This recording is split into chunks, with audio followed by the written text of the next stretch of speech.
Okay.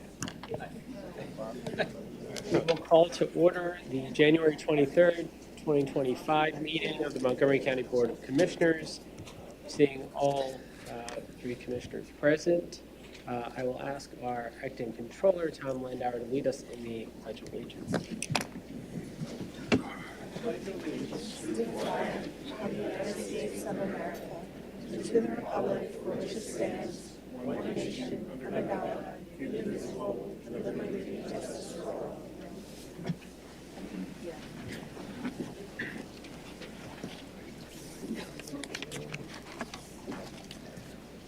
Good morning, everyone.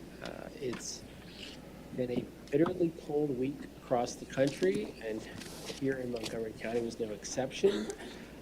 This is important because we as a county are taking steps to address our unhoused population and help support all of those who unfortunately do not have a home and are sleeping on the streets. And that's more important now during the winter than any other time, but I'm thankful that we've made some great progress and we have some announcements to share today. So since the start of the new year, temperatures or wind chill have been regularly dropping below freezing, triggering code blue warnings to mobilize services that help protect unhoused individuals from serious harm.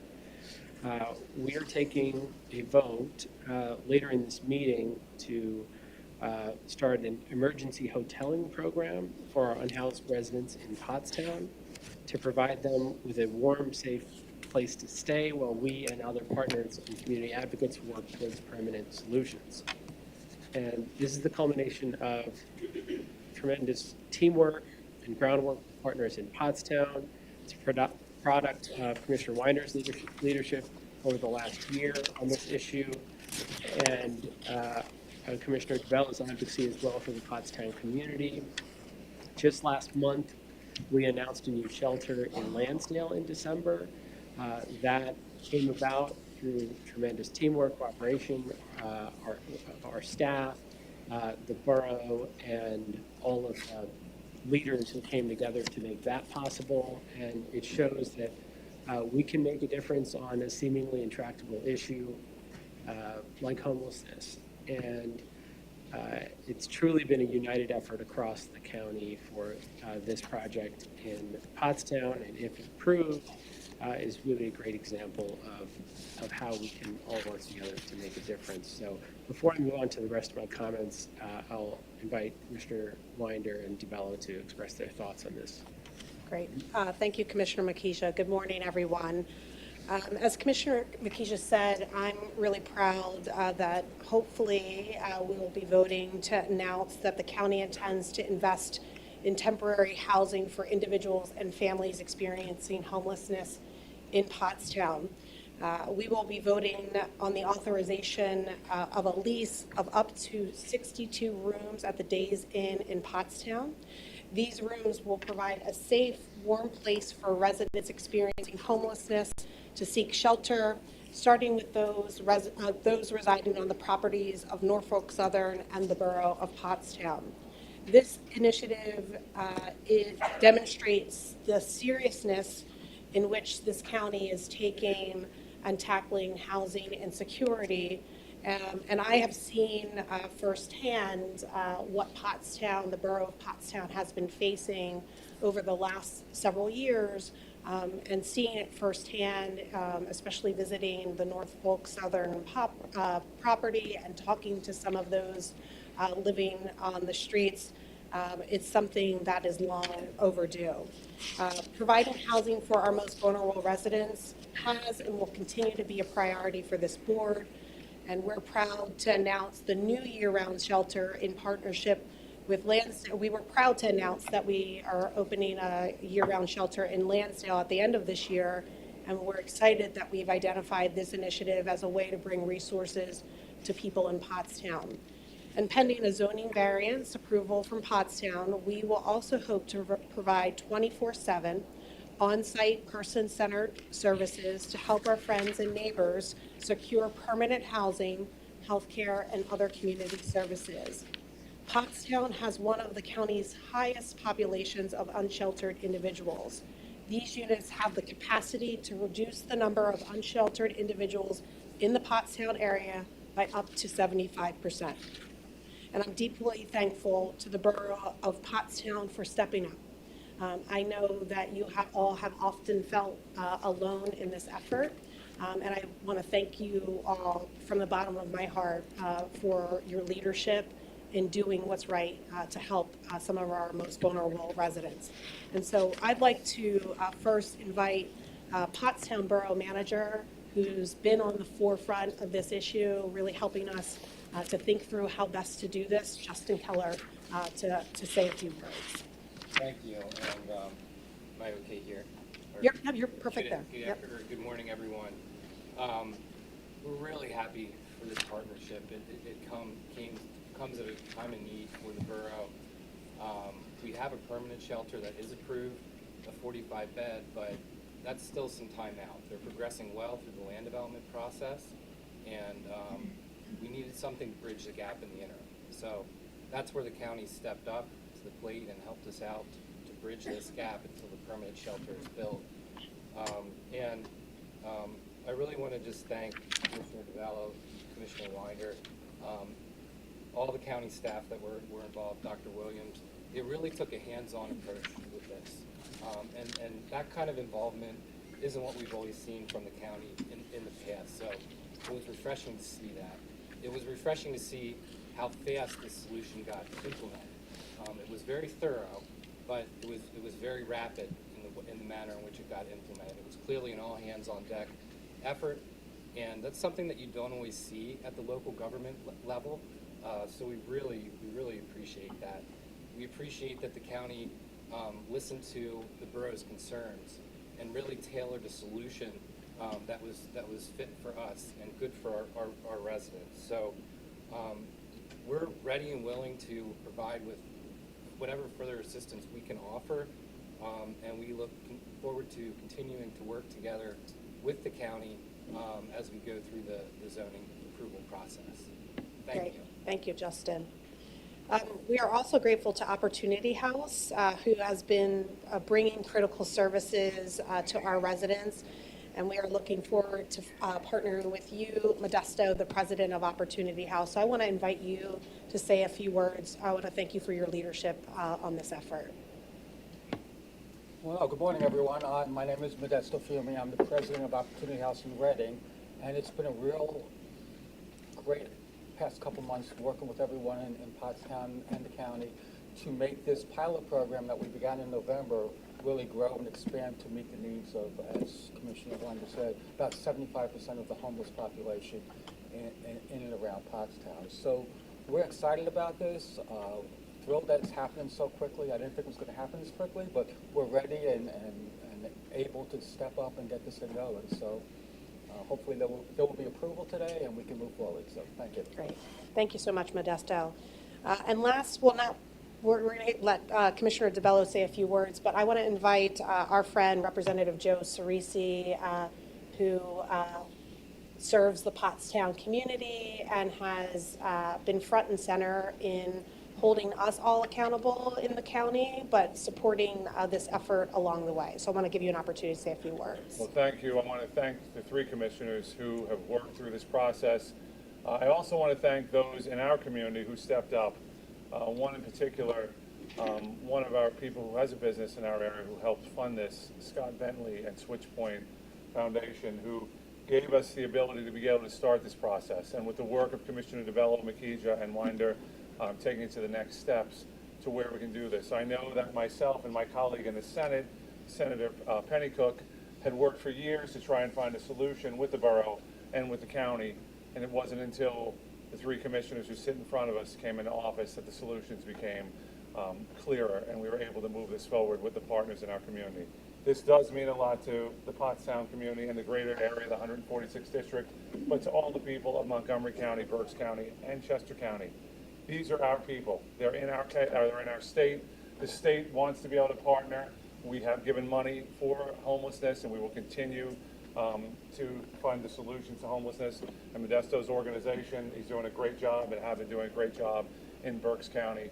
And we look forward to continuing to work with the borough and with the county to find the solution. But this is a great first step, and I was extremely impressed a couple of weeks ago when we visited the property and saw how well it was run by the organizations that were there and the people that were there. And I can't thank them all enough, and for the Pottstown community and our residents who have lived with this issue for many years and have burdened the burden of this, who now we're finding a solution for. So thank you, Commissioner DeBello, Commissioner McKeeja, and Commissioner Winder. I would like to, if you'd give one opening to one of the Pottstown Borough Council members, Andrew Menastra, who came today, and would like to say a couple words. So thank you very much. Hold up.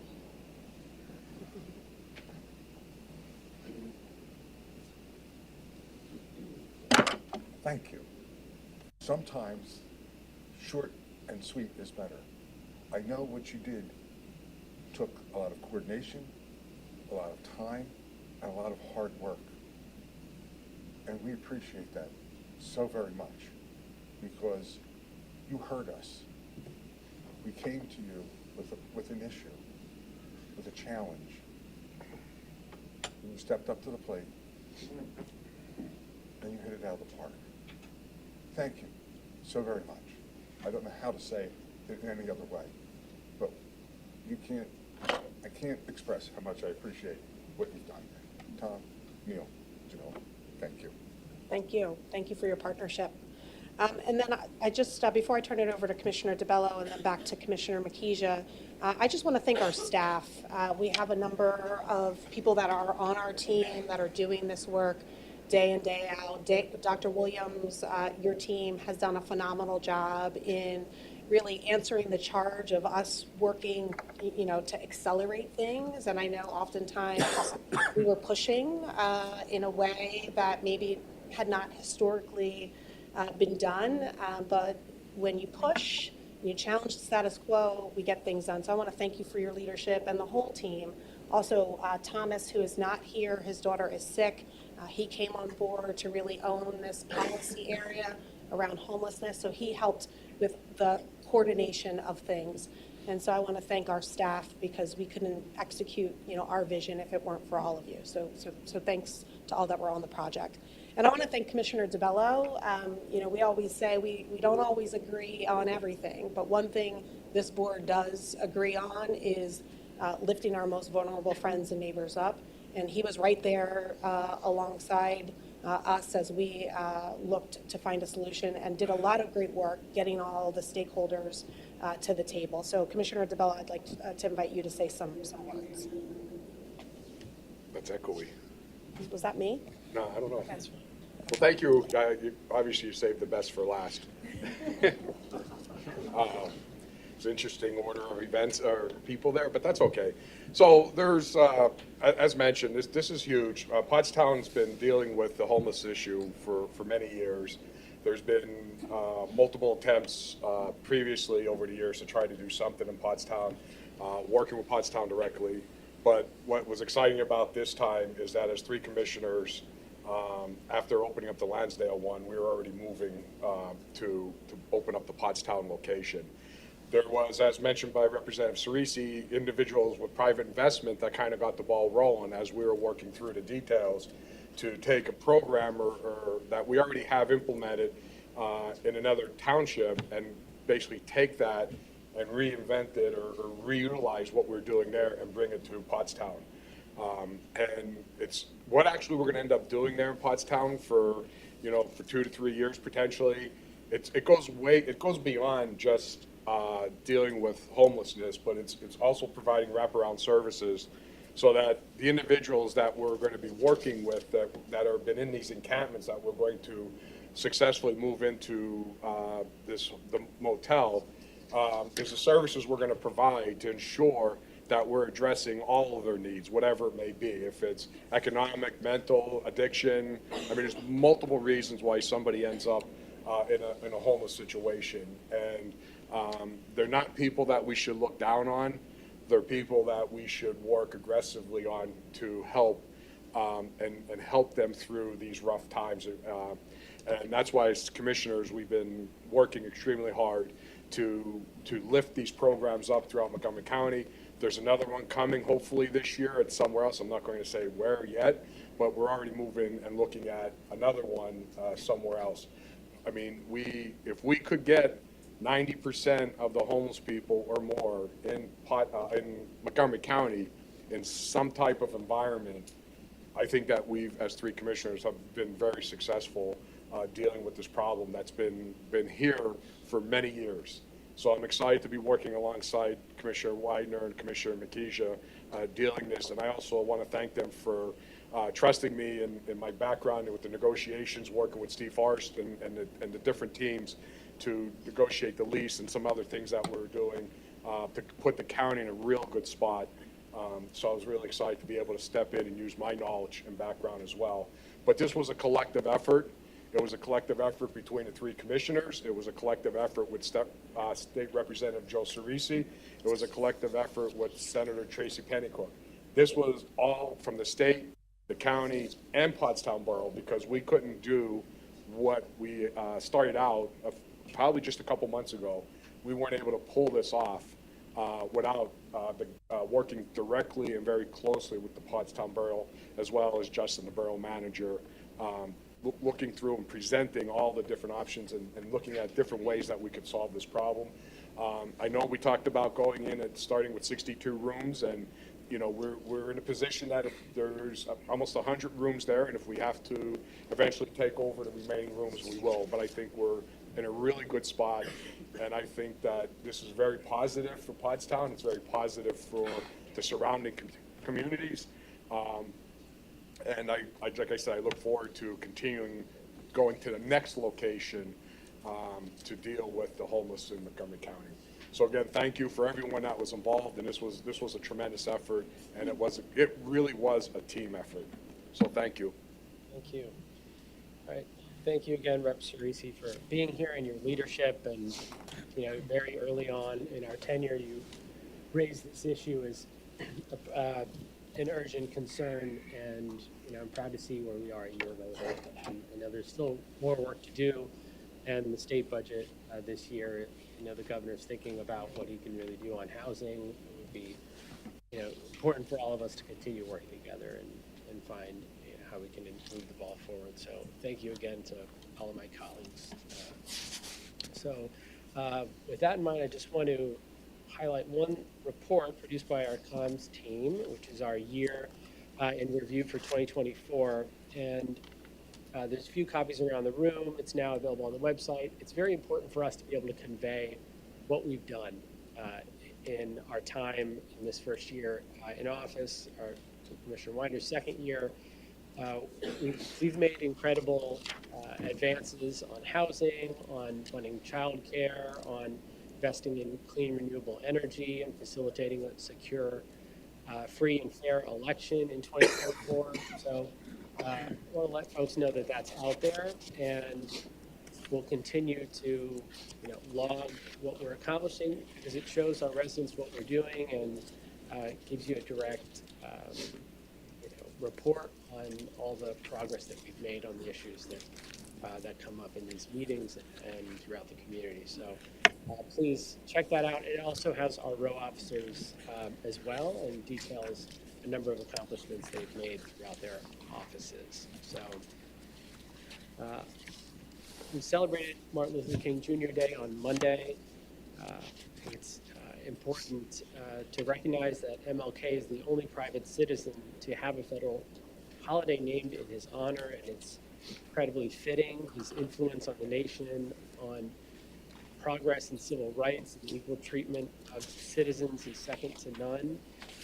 He made the ultimate sacrifice in support of justice, and our country is forever indebted to his leadership and example. The holiday is also not just a remembrance or a day off. It's become, in many communities, known as a day of service. And so on Monday, I visited two places where the community members came together in recognition of the MLK Day of Service. With Commissioner Winder, we went to Salem Baptist Church in Abington with Alpha Kappa Alpha sorority. They led a day on economic empowerment, supporting those in need. Lots of different activities, from assembling snack bags for local elementary school kids, crafting so blankets, and a number of community leaders coming together, including a financial coach there to share knowledge and just providing different services. I also visited a Girl Scout troop in Upper Marion, and that's Lower Marion Upper Marion eighth grader, right? Becca Montic, who organized a day of service fair. They made blessing bags for Morristown Hospitality Center and gifts for patients, for pediatric patients at CHOP. They decorated cards for veterans, active duty military, and nursing homes, and built bird feeders. So they just engaged in a broad array of activities with youth to show their service and dedication to members of our community across the board. So I just want to thank Becca, who's pictured there, as well as the other youth leaders who put that together. And I'm sure you'll hear comments from my colleagues as well.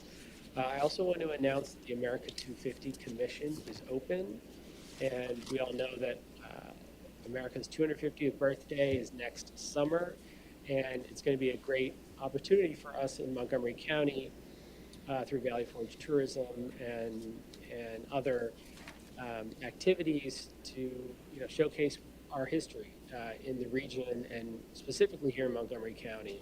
So we are beginning the work to plan with community partners to fully take advantage of that and all the tourism that will come from it. So today I'm pleased to announce that our applications for the America 250 Commission are now open. The commission is going to help organize that initiative here in Monco, how we plan with partners around the events and celebrations. And we're looking for partners across the board: municipalities, historical societies, cultural organizations, businesses, private citizens, anyone who's interested in helping to make those plans for 2026 and showcase the history of Montgomery County and also just what we provide here today. It's a great opportunity to show people why Monaco is a great place to live, work, and for recreation. So anyone who wants to apply to that commission is encouraged to apply by March 14th, and you can find information on montgomerycountypa.gov/America250. And with that, I will turn it over to Commissioner Winder. Great. So as Commissioner Makija mentioned, Monday was, of course, MLK Day, and despite the weather, me and my 4-year-old son went out and spent our time with the lovely ladies of Alpha Kappa Alpha sorority, in which I'm a member. I also went to an event at the Greater Shiloh Church in Easton. They invited me to be the keynote there. And when I think about the remarks that I gave for that program, I thought a lot about my grandmother and her experience growing up in the segregated South, and how despite all that she faced growing up during that time, she lived her life to serve. And she was a public servant in the Philadelphia school system for more than 30 years. And so I draw inspiration when we think about Dr. King's legacy and all that he sought to fight for. His fight really afforded people like me an opportunity to sit before you today. So I was honored to celebrate Martin Luther King Day in Easton, as well as at Salem Baptist Church. With January coming to an end, we are also approaching Black History Month, and Montgomery County will join communities across the nation in celebrating and honoring this year's theme, African Americans and Labor. This theme invites us to reflect on the profound contributions of African Americans in the labor force throughout history, and to recognize how their resilience and equity have shaped our country's social and economic fabric. I want to encourage everyone to join us in commemorating this vital history by participating in these meaningful events planned throughout February by our amazing Black History Month committee. And those events are up on the screen here.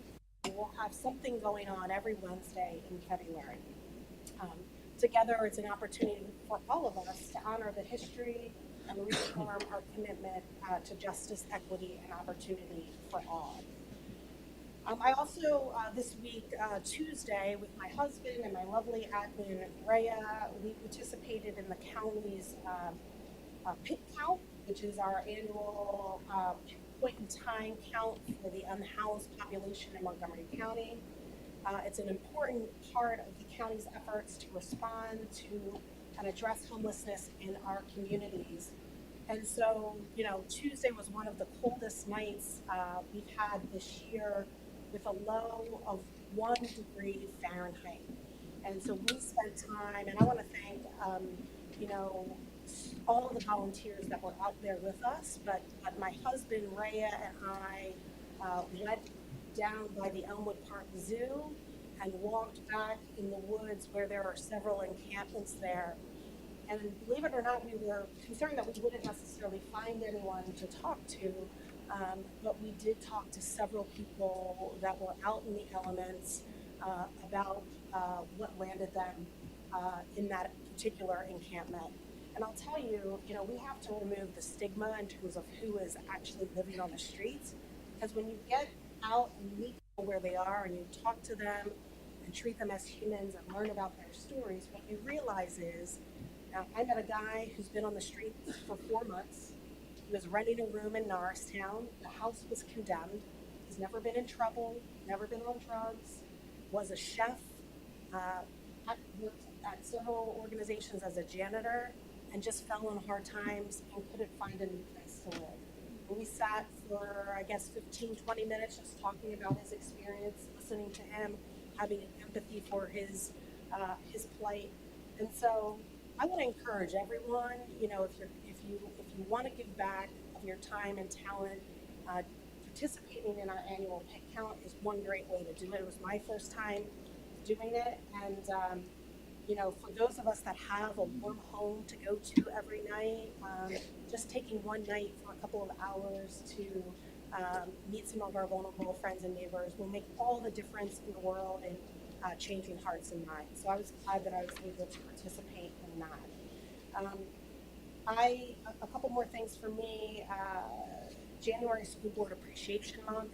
Commissioner DeBello and I were both on school boards. I served on the Norristown Area School Board, and the Norristown area community had done so much for me growing up, and I wanted to be able to give back to that school community. And I want to just appreciate everyone. And I know Representative Cerisi served on the school board as well. And when we think back to our days as school directors have the most thankless jobs. It is so challenging to navigate various stakeholders, the challenges when it comes to underfunded and unfunded mandates. And these are people that are just volunteering their time to serve as school directors. And so I just want to give a shout out to all of our school directors throughout Montgomery County for all the work that they do. So I'm actually going to speak on the inauguration. We know a new administration entered into the White House this week. I want to wish President Trump and J.D. Vance all the best as they enter into their new term. And as commissioner, I do feel a sense of responsibility to speak out when policies and actions from the highest level of government threatens the values that some of us hold dear. The recent executive actions taken by the new administration are deeply concerning to me. Not speaking for the board entirely. They target some of the most vulnerable populations and dismantle diversity, equity, and inclusion efforts. And I would not be here today if it weren't for the sacrifice of so many that have come before me. And so I want to just remind the community of our nation's history, because many people are trying to erase that. Did you know most Black people were legally segregated, denied jobs, housing, and the right to vote until the late 1960s? My mother was born in 1947. When women couldn't get a credit card in their own name until 1974. People with disabilities were locked out of the workplace until 1990. And gay and lesbian couples couldn't marry the people they loved until just 10 years ago. And I wouldn't have been able to marry my husband, who is Caucasian, if it weren't for Loving versus the state of Virginia. What DEI policies do is acknowledge our history to create a fairer and more inclusive workplace that benefits everyone. And so I will continue to advocate for those in our county who may be impacted by these actions and use my voice to support all efforts that allow Montgomery County residents to feel safe and to thrive. And I want to thank the Biden-Harris administration on their work as they end their historic term. And I reflect on the way that they fought for the most vulnerable, welcomed those who have historically been on the margins, and paved the way for many voices who were once silenced to be heard. And I want to especially thank Vice President Kamala Harris, who made history as the first Black woman and Asian American to hold that office.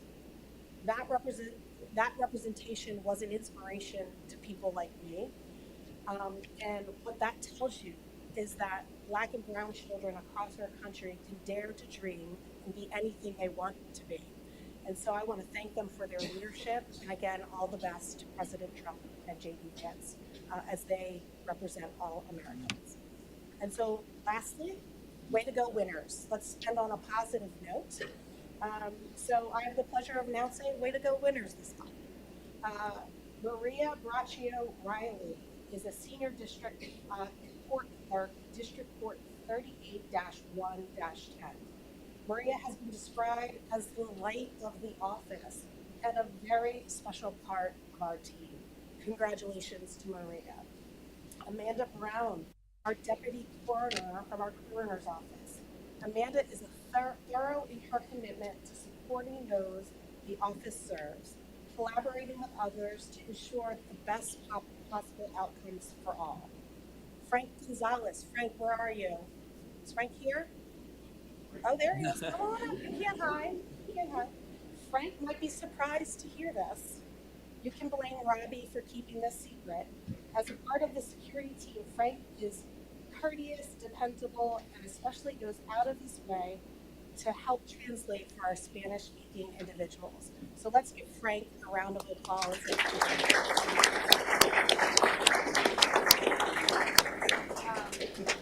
Amber Jasniski, assessment supervisor from our Office of Aging Services. Amber is a dedicated member serving our older residents of the county. I'm told that Amber never hesitates to assist no matter what the circumstances, whether she's asked to connect with an individual in their home or at a hospital. She meets residents where they are. And then finally, Kathy Stevenson. I see you there in the back. Can't hide. Stand up. Kathy has been with the county for over 40 years. Kathy started with the Recorder of Deeds office after graduating high school in 1982.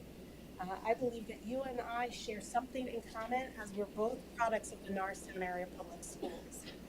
Kathy joined the Sheriff's Office in 2008, and thanks to Montgomery County's Tuition Assistance Program, along with the Montgomery County Community College Credit Share Program, she earned an accounting degree from Philadelphia University. When she's not reconciling the Sheriff's Office bank account, which, God bless you, that's important, Kathy's involved in many community events and church activities, loves playing bocce, and has seen the Rolling Stones more than 25 times. I say that Kathy takes us to the next Rolling Stones concert. So congratulations to you, and thank you for 4 years of service to our county. So we're going to let's give Kathy a round of applause.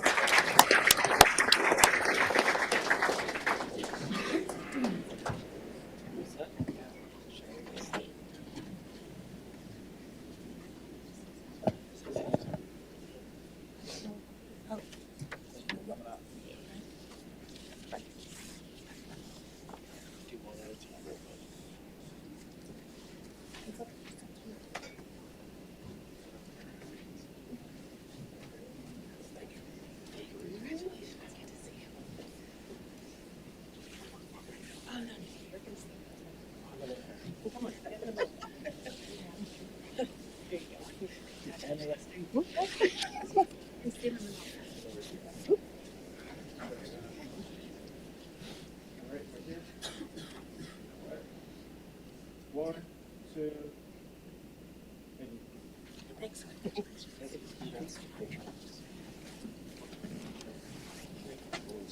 Thank you.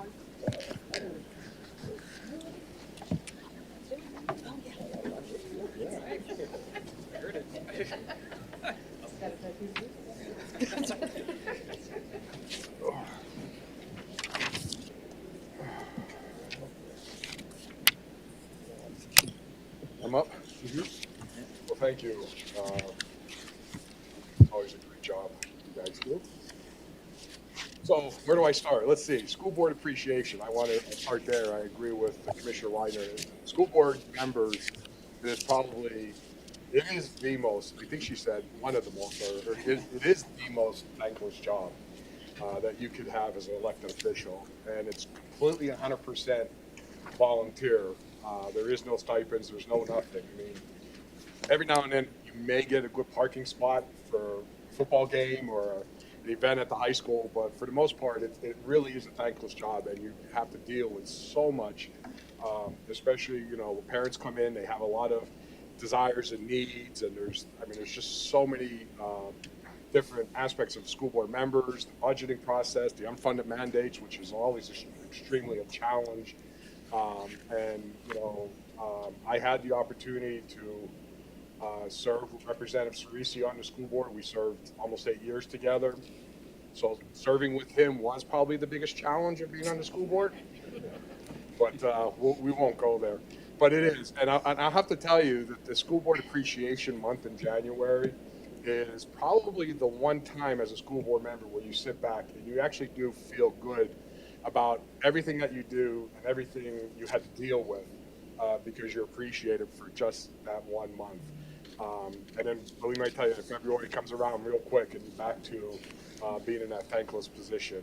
So I too want to commend all of the school board members throughout Montgomery County and Pennsylvania for what they do, volunteering their time, which could be 5 to 10 hours a week in some instances. So it's just a tremendous undertaking, and I want to congratulate them on their efforts. So the let's see, we talked about the hotel program.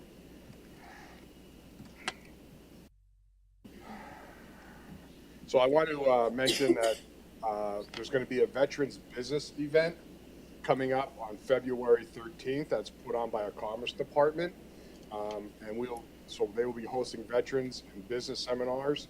Dennis Miller, who heads up our Office of Veteran Services, will be joined by Senator Tracy Pennycook and a local SCORE small business mentor of the seminar. The event is designed to offer veteran entrepreneurs good resources for developing their businesses, including business planning and strategy, sustainability, and marketing. So if you are a veteran, and we do thank you for your service, you reach out and we would love to see you attend that event on February 13th. You can find information regarding that on our county website. Martin Luther King, as mentioned, was a tremendous individual, and he endured a lot by trying to make changes. And you know, what's most important that we recognize Martin Luther King every year is that he had, I mean, not to be as a pun, but he did have a dream, and he worked hard and wanted that dream and that vision to become a reality. And, you know, sometimes, I don't know if we're trying to erase history, but we do sometimes change history. And I think it's really important to go back and truly understand who that man was and what he fought for and how he endured so much through the years that he was trying to make a difference for not only one group, but for all groups in the country. So it's very important that we do recognize Martin Luther King annually. Unfortunately, I didn't get a chance to attend any events on Monday, Martin Luther King Day this year, because I had the opportunity, I was invited to attend the inauguration in Washington, and let me tell you, it was cold. So coming back here is a heat wave, but it was cold. And putting politics aside, because I generally try not to go down that road sitting here, but putting politics aside, it's unbelievable to be able to attend and participate and be part of such an important ceremony and activities for 3 days. I got to attend the swearing in. I got to attend some of the inaugural balls and some other events. And I encourage anyone, no matter who's elected, it doesn't matter. I encourage everyone to at least try to go one time. Just experience what's going on because we may not necessarily agree with the president that's getting sworn in that year, but as from an inauguration standpoint, it's just an amazing part of our country. And to see the people come from all around the United States and globally to participate in these events, it's just extraordinary. I'll remember it for the rest of my life. I'm not sure I would do it again because we did a lot of walking. I think the one day we walked almost 10 miles in like 2-degree weather because all the roads around all the venues are closed and shut down, so you really can't get around the city itself around DC. And for those, if you've ever been in DC, getting around DC is not easy to begin with. So I throw the inauguration on top of that, and it just makes it that much harder. But it was well worth the experience, and I'm proud to have been there, and I was proud to be invited to participate in it, and I look forward to what's ahead of us. And I may not agree with everything all the time, no matter who it is, but from my perspective, I think it's important that we work together as a community. As our 3 commissioners, we've been committed to being a team, and when we don't agree on something, we don't agree and then we move on. And I think that's the best that we could do for Montgomery County. I'll always encourage that and hope that we continue as a team working together, no matter who's in what administrations. It doesn't matter because the 3 of us are representing over 865,000 residents in Montgomery County. And when they have issues, they don't care about party politics or anything like that. They're looking to us to try to help them. And we started this meeting off earlier talking about the Pottstown Hotel program for the homeless. And that's a prime example of several elected officials representing different parties coming together, putting everything aside, because that's not important. What was important is we were driven to work together to solve a problem in Pottstown. And I look forward to the success of that program. I look forward to continually working with Commissioner Widener and Commissioner Letitia on not only that, but the next one that we're starting to, I don't know what I want to say, cook up or whatever it is. And I did forget, I see Tamara's, Ms. Williams sitting there, and I forgot to mention her because she did a tremendous job in with her staff, pulling this success together. So that's what's most important. And I think that's what I will continue to do. We may not always agree on things that may happen in the future, but I'm here to represent Montgomery County. So thank you. Appreciate it.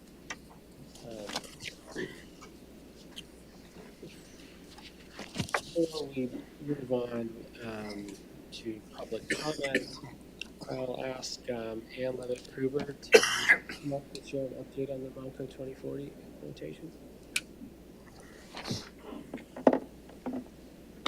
Thank you. Good morning, everybody.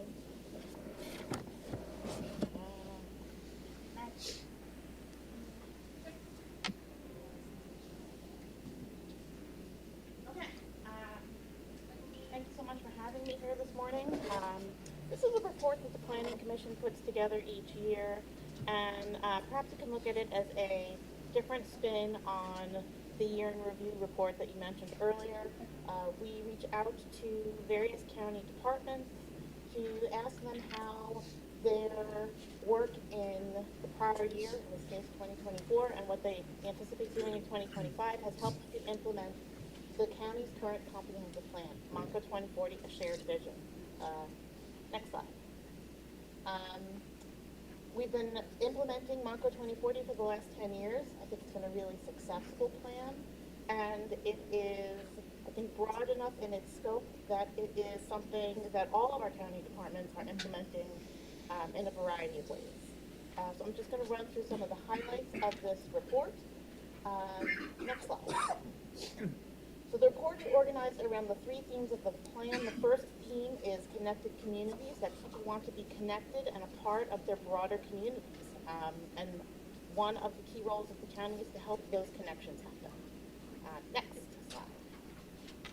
The goals of connected communities are to encourage collaboration and partnerships among governments and other entities, to improve transportation quality and expand options for workers to get to their jobs, to expand and connect our county trails with other open space assets, and to support strong downtowns and community destinations. Next. So in 2024, the county did so much work that fits into this category, not just from the Planning Commission, but across departments. We funded 13 new projects through our Monco 2040 implementation grant program. That grant program is entering into a new round of funding that was just announced, so we are open for more applications to fund more projects at the local level. We continue the county's DEI speaker series, and we continue progress on initiatives here in Norristown, the Justice Center construction, as well as releasing the RFEI for the Erie Street Prison. We have a lot of health and human services partnerships that are listed in this report, and these are just a couple of them. The Health and Human Services Department conducted a community health assessment with input from more than 3,300 residents. The County Student Policy Council launched its leadership committee, and just the other day had its first general membership meeting. We recruited new agencies to become members of the Your Way Home Continuum of Care. We partnered with the Literacy Council of Norristown to promote early childhood literacy and to support pre-K programs across the area. And something that is interesting to me is that we enhanced the county's wastewater surveillance program to track disease incidents by testing for influenza and RSV. Next slide. Lots of transportation infrastructure improvements. Notably, we completed Section G of Ridge Pike and completed reconstruction on several county bridges. Pictured here, I believe, is the ribbon cutting at the Mill Creek Road Bridge, but we completed several other bridges as well, and installed nearly 8 miles of new on-road bike lanes in cooperation with some of our municipal partners. Trail construction and open space planning efforts continued. We completed construction of the Pennypack Trail in Rockledge to connect that trail completely to Philadelphia. We secured nearly $40 million in federal funds for the cross-county trail projects in the fiscal year 2025 TIPS, that's the Transportation Improvement Program. We also completed architectural and landscape planning documents for the Trail Junction Center. That is just down the street from here at the junction, literally, of the Schuylkill River Trail and the Chester Valley Trail. That will be a huge asset when it's completed. And we received grant funds from the state's local share account for money to go toward additional cross-county trail construction. Next. Also in 2024, we supported strong downtowns and community destinations. The county's CDBG funds through the Office of Housing and Community Development supported a whole host of programs and activities, sidewalk constructions and other accessibility improvements. We continue to support the Green Resource Center at the Norristown Farm Park. And the Planning Commission oversaw ongoing comprehensive planning projects. We completed a comprehensive plan for Upper Moreland Township and had ongoing planning work take place in the Central Park region as well as Cheltenham Township. We continued our design work in places like Lansdale with their Railroad Plaza redesign, and had community planning work taking place to do downtown revitalization plans and promote transit-oriented development. And last but not least, we performed an asset inventory through our recovery office of existing community facilities through the Norristown Community Facilities Project. In 2025, we're going to keep this work going. We're going to promote ongoing health and human services partnerships, continue funding projects through our Montgomery 2040 implementation grant program, continue bridge reconstruction work and other road improvement projects, and begin construction of the Trail Junction Center. Next slide. The next theme of the Montgomery 2040 plan is sustainable places. That the county is full of wonderful neighborhoods and communities, and that we want to sustain these places in the long term. Next. The goals of the Sustainable Places theme is that we want to support a modern, resilient, green, and energy-efficient infrastructure network, improve our stormwater management, conserve natural resources in other sensitive areas, have more opportunities for county residents to exercise and live healthy lifestyles, support housing choices, and enhance community character. Next. In 2024, the county addressed improving water quality in a variety of ways, including advancing revisions to the Wissahickon Creek Water Quality Improvement Project. We continue to preserve open space and improve county parks. Notably, we provided funds towards the acquisition of the Get property in 2024, and our county's Parks Office continued work toward opening Sunrise Mill as a public historic site. We continue work on creating a hydroelectric facility on the Norristown Dam, and we completed a renewable energy and energy conservation model ordinance. Next. Also in 2024, we supported a variety of housing needs.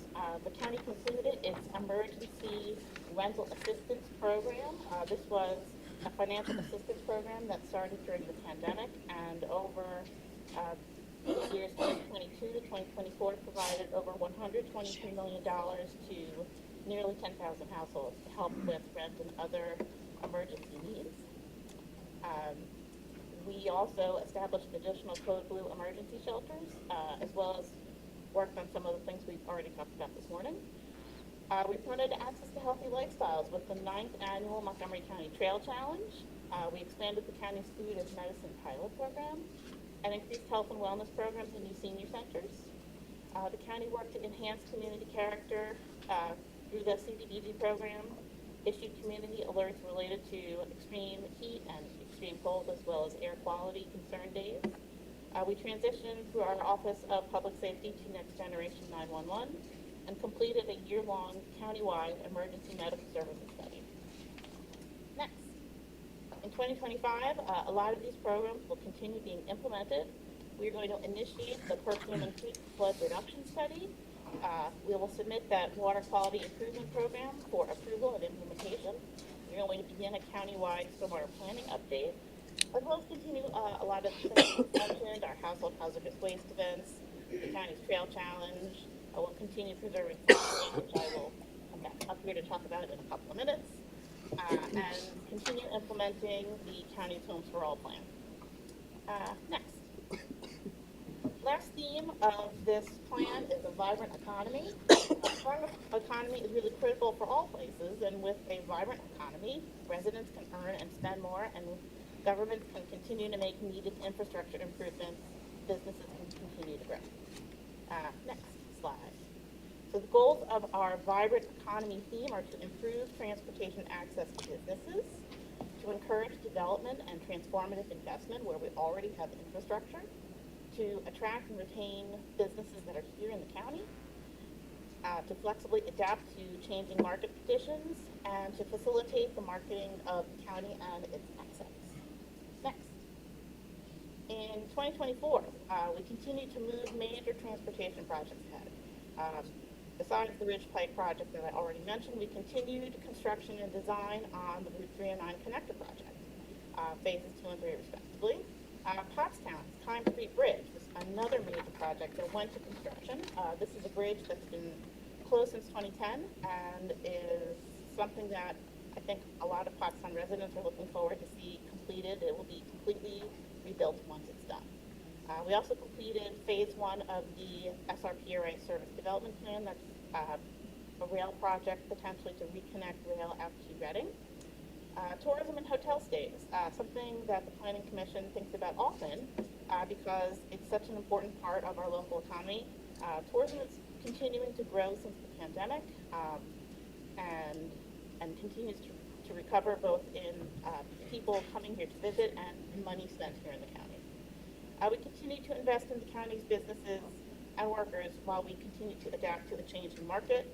We approved 2 CPACE projects in Prussia, supported a lot of grant submissions to the RACP program, began work with a consultant on a strategic plan for business and community engagement, and held the always popular and well-attended Careers of Tomorrow Expo.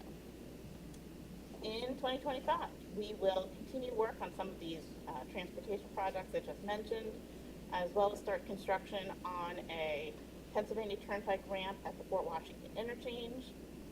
We're going to ramp up, we talked a little bit about America 250 efforts here in the county. That's going to ramp up next year, and we'll continue to partner with the Valley Forge Tourism Convention Board on that, and continue capacity building with the Norristown Chamber of Commerce. Next, just a couple more slides. One of the things we do in this report is we look at how growth and development syncs up with the policy maps that are in our plan. So we look at where housing has been built, in this case, and look at if it is being built in our growth areas or the parts of the county that we think are most capable of handling new growth. And in this case, nearly all of the housing that was built in 2023, because we've not yet tallied the numbers for 2024, nearly all of it, I think 92%, was built in our growth areas or designated, or our development potential areas.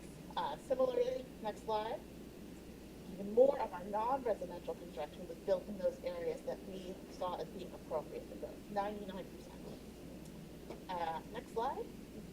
We do something similar with our transportation projects. Our comprehensive plan back in 2015 outlined transportation projects that already had funding attached. That's what we mean by program.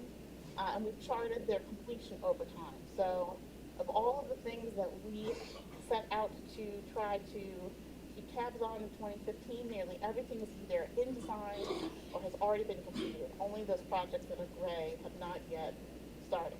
And additionally, next slide, we laid out projects that were our vision projects, things that would be a great project to accomplish but didn't yet have funding attached at all. Even some of those projects have moved forward and gone to completion. So these are things that, as we work on Montgomery 2050, we will be reevaluating and coming up with a new list of projects that we hope to see move forward in the future. And with that, I think that is it. Happy to answer any questions any of you have about this work.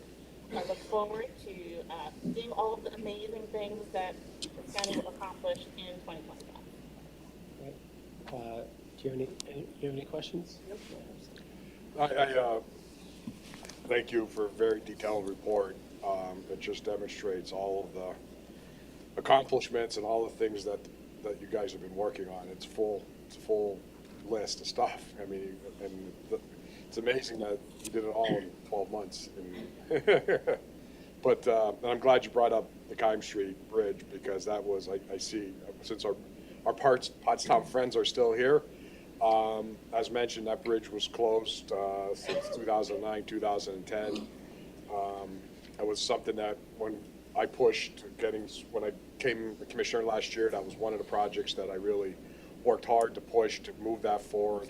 And I'm glad, again, as county commissioners, we did everything we could to move that project forward, because it's been way too long that bridge has been closed. Trying to plan a groundbreaking, the work, hopefully the end of this month. The work has begun. I mean, they started to clear out the staging areas for equipment and stuff. So I think people have come up to me and said, oh, it's never happening, it's never happening. Well, glad to report that it is happening, and it's happening now. It's a multi-year project, but it is actually underway, and it will be, I believe, to be completed in 3 years. And again, the success of that project is not only county investment and county staff and all that, but as well as the monies received working with the state, Representative Cerisi and others, to help fund that project, to redo that bridge. It's such an important part of an important bridge between Pottstown and Chester County, a connection point over the river. It's really it's extremely important especially for Pottstown, for people to be able to come into Pottstown more. With all the revitalization that's going on, Pottstown is going through a rebirth, which is awesome. And this bridge, when completed, is really going to help with that as well. So we're great. We're very happy that that project's moving forward, and we'll be really happy when we get some type of groundbreaking scheduled soon, so that we could go up there and give the people of Pottstown and Chester County the opportunity to celebrate that this project is moving forward. Great. I have one question for you, and thank you for the comprehensive presentation, and just for everyone here. The Planning Commission does tremendous work, as you can tell, on all aspects of infrastructure, including bridges, but also parks and trails, which are used by, I'm sure you have the stats, tens of thousands, if not more, of our residents, actually many more. And one of the things that I am concerned about is the loss of federal funding. I know there was an executive action on freezing the infrastructure funds. If you can let us know how that might impact, for example, there was $200 million in the carbon reduction program that was going to circuit trails across the counties. Is that something we should be concerned about? Is that, I think there are going to be a lot of moments in the coming weeks where we need to reassess what funding sources we have, and I know that was quite substantial and historic. So I don't know if you have an immediate answer, but if you can. I do not have an immediate answer, Yeah. but we can definitely circle back to that. Okay, that would be one. And just for my fellow commissioners, I've been talking to Scott France and the team about how we can best support any of the projects you're talking about when it comes to supporting housing construction in the places where it makes the most sense, and whether transit-oriented development, and are there ways that we can support municipalities that are making decisions to increase the housing supply at a time in which there's a dramatic need for that, and can we do so in a way that supports main streets and building mixed-use development in our main streets across the county. And I know that's something the state is also thinking about, so just to raise that for our rep, and whenever there's state-related issue, I will. That's something that, from a planning perspective, is what we need to be doing, is how do we support building the housing supply in places where it makes sense, and create active transportation options, whether it's sidewalks, bike paths, things around that, so people are able to have more housing, affordable, or just any market rate housing will increase the supply and make it more affordable. That's something the Commission's working on. So Yeah, so I mean, what I would say is, you look at, in the spirit of housing inventory, you look at what's been done in Bridgeport, and they really transformed the riverfront. Like, I feel as though we have a responsibility as Norristown being the county seat, right? Not saying that we should absolutely pick strategic communities that we could partner with, but I'm particularly keen on, we have this Justice Center going up across the street. We should really be strategizing with our partners in Norristown on, to Commissioner Makisha's point, how do we create, housing inventory, retail, to really transform some communities that have been struggling.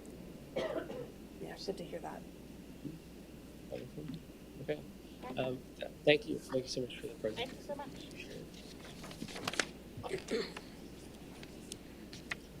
Actually, I should say that I toured the Justice Center yesterday, so Yeah. very excited, and we'll get an update on that soon. But there's going to be, I think it will absolutely change the possibilities for Main Street. All right, so we have 2 public comment periods as a reminder. The first one is only for comments related to various resolutions, bids, and contracts that are on the agenda, so please indicate what agenda item you would like to comment on. And then at the end of the meeting, which is not too much later, we can take public comments on any topic. So any topic that's germane to the board. So do we have any comments for the agenda? David Morgan?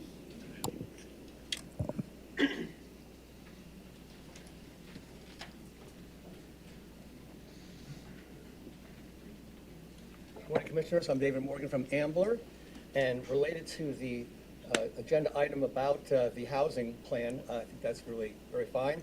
It's good to keep in mind costs for the taxpayers, and also as a public comment for many from Texas who came here, an African-American woman was talking about pathways to employment so that people find that they can eventually get housing, as we're discussing now, projects in the area that are affordable for them and that they can find jobs and meaning in life, because she knew of someone who was 15 years in a shelter and languishing there to best help people to avoid that, but have them find pathways to employment. Then I have, related to the items today, number one in B is about swing space in One Montgomery Plaza related to the Justice Center, $588,000. So that cost, I was wondering if we can maybe tailor that to amend that so that it's lower somehow, because we have facilities upstairs. I've seen courtrooms upstairs, often unused, on the 10th floor when I was going to the law library. So I'd like to know if we can reduce that. It seems very expensive. Justice Center furniture, number 3, goes eventually to a revised contract amount of $1.8 million. I heard at one time a 3-point-some million or a few meetings ago. So I was wondering if that could be economized. Also, the artwork for a total of $175,000 from the students. I was wondering if there's somehow that teachers can come up with, through their woodworking projects, have frames for wonderful student-made pictures, which wouldn't cost $175,000. And then we have also uniforms of $300,000 on number 14. So that I just went from 4 to 5 to 13 with $300,000. Seems expensive to me. So we know that we had a tax increase, and we've had the problem in Montgomery County I see is a chronic problem of overspending and tax increases. I reviewed with sending to our CFO and to Mr. Soltesiak as well, copied in Mr. Field. As I see the line A of our tax bills that come in April, I see it totaling over 5 years, almost 52% in 5 years increase in taxes. So taxes pressure on people how trying to make ends meet with their food, their rent, and other things, and it's passed on to renters. Everyone has to face these costs today with inflation. So I ask that you really look at the document I sent from Bucks County dated December 20th, 2023, about how they're addressing by having low debt, reducing debt. And I'm going to comment about this more in the meeting at the General. Thank you. Any other comments? That's it. So we will move on to approval of the minutes from November 14th, 2024 and January 9th, 2025. I'll make a motion to approve the minutes from November 14th, 2024 and January 9th, 2025 of the Montgomery County Board of Commissioners meetings. Is there a second? I'll second that. Any board comment? All in favor? Aye. Aye. Minutes are approved. So we have a number of resolutions, starting with an authorization of planning assistance. What are we going to talk about? Are you doing these individually, or are you doing these all together? That's what I was just looking at, actually.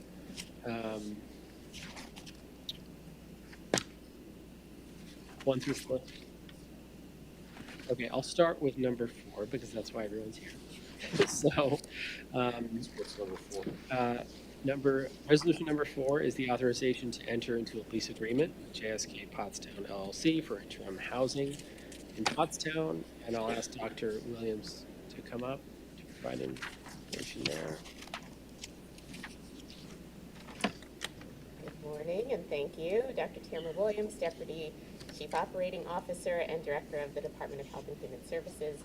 As noted this morning, we've worked collaboratively with Pottstown municipal leadership to plan for the implementation of a temporary hoteling and shelter program to serve individuals and families currently experiencing homelessness in the Pottstown region, with priority to be given to individuals residing in the region's largest encampment sites.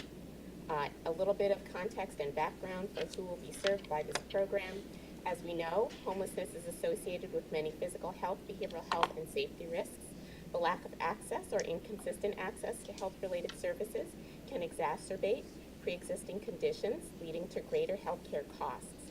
Many unhoused individuals suffer from co-occurring medical issues, as well as mental health and substance use disorders, paired with social factors such as lack of transportation, which increase their risk for poor health outcomes and limit their ability to work and to thrive. Additionally, many unhoused individuals can't afford private commercial insurance and are either uninsured, underinsured, or have Medicaid. And thus it's vital that we have services such as those under HHS to cover temporary gaps in care to get people back on their feet and on the road to living healthy, safe, and connected lives. Providing temporary housing with supports as a gateway to permanent housing is associated with positive economic development, lower healthcare costs, and less strain on certain local resources. The Montgomery County Department of Health and Human Services and the Your Way Home program have a proven track record of demonstrating that housing leads to an increase in income and earnings, a decrease in likelihood of return to homelessness, and decreased use of emergency services. In implementing this temporary housing program, Montgomery County and Pottstown Borough Administration will make a positive contribution to the long-term health and economic well-being of the Pottstown regional community. I want to emphasize that the primary purpose of this program is to provide temporary shelter and supportive services with the ultimate goal of connecting people to a permanent housing situation without returning to homelessness. So while this will achieve the short-term goal of providing a place for people to live temporarily, the long-term solution will require attainable, permanent housing and ongoing fully funded health and human services for this population. The program is proposed to begin operating upon conditional zoning approval and ending upon opening of a permanent shelter located in the Pottstown region. So we are seeking approval of a resolution to open a new year-round, short-term supportive housing program in Pottstown for regional residents experiencing homelessness and to enter into a lease with JSK Pottstown LLC for their property at the Days Inn Pottstown located at 61 West King Street. Great. Thank you, and I will make a motion to approve the resolution as described by Dr. Williams. Is there a second? Second. Any board comment? I just have one quick comment. I think we, as a county, we do ourselves a real disservice because what we're doing in Pottstown is not just about housing. What we're doing in Pottstown is that could be up to 150 plus individuals that need help. And they need help for many reasons. It could be mental health, it could be addiction, it could be economic, that's what we're doing. And what the long-term goal is, yes, we want to get them back housed, but really the long-term goal is to provide the services necessary to help these individuals so that their lives become better. And along the way, one part of that is to eventually successfully have housing available to them long-term. But I think that we do a disservice when we spend a lot of time talking about housing because we're doing so much more with this program than just providing temporary housing. So if I could just, add, it's, just in thinking about the guy that I was talking to at the Pitt Count on Tuesday, right? Like when you think about Maslow's hierarchy of needs, right? You think about housing as the starting point, right? But I understand what you're saying, Commissioner DeBello, but, this is just like someone's ability to be able to lay their head, in a room or in a bed that they can call their own is the starting point, right? And we haven't had that as a starting point for a very long time. And so I think when we're announcing these things, we can do the job of talking about the wraparound services and really blowing that out a bit so residents understand that this is supporting the whole person, and I think that's what Commissioner DeBello was referencing here. But when you think about the hierarchy of needs of as people, housing is a basic need. So I think that's why we lean into, the housing part as a starting point. Yeah, I mean, I agree with what you're saying, but by addressing the whole person, people aren't ready sometimes for housing until we address other issues. So that's what I'm trying to point out, is to say, yes, housing is a piece of this, and we want to get them housed, but for them to successfully be in a house and be able to stay in that house, it requires a lot of other things, a lot of other services, and that's all I'm trying to point out. I'm not against what we're doing, I'm not against housing, I'm not saying any of that. What I'm saying is that we should just be talking more holistically about everything that we're doing as a county to provide services for these individuals. Yeah, my final comment would just be that what I particularly appreciate about this is that we're meeting the urgency of the need that people who are feeling with the action that we're taking. And one of the things that we've talked about in terms of what the state could support is master leasing. And is that essentially what this is? That's an interesting way to sort of frame it. I mean, it's a bit different than our master leasing program. I would say that's a sort of separate endeavor, but somewhat related. I mean, the concept is similar in that both types of programs will provide for places to live and to lay their head, as Commissioner Winder said. I think the master leasing program, as a part of our larger plan, will help us to secure sort of permanent spaces for people to be, whereas this is somewhat of a more temporary solution. Mm-hmm. But the idea is that we immediately find a place, lease it, while we're seeking more permanent housing that would require the zoning changes and such. Okay, any other comments? We're good? All right, with that, we'll bring it to a vote. All in favor? Aye. Aye. The resolution passes unanimously. Okay. Thank you. Well, let's give a round of Thank you, everyone.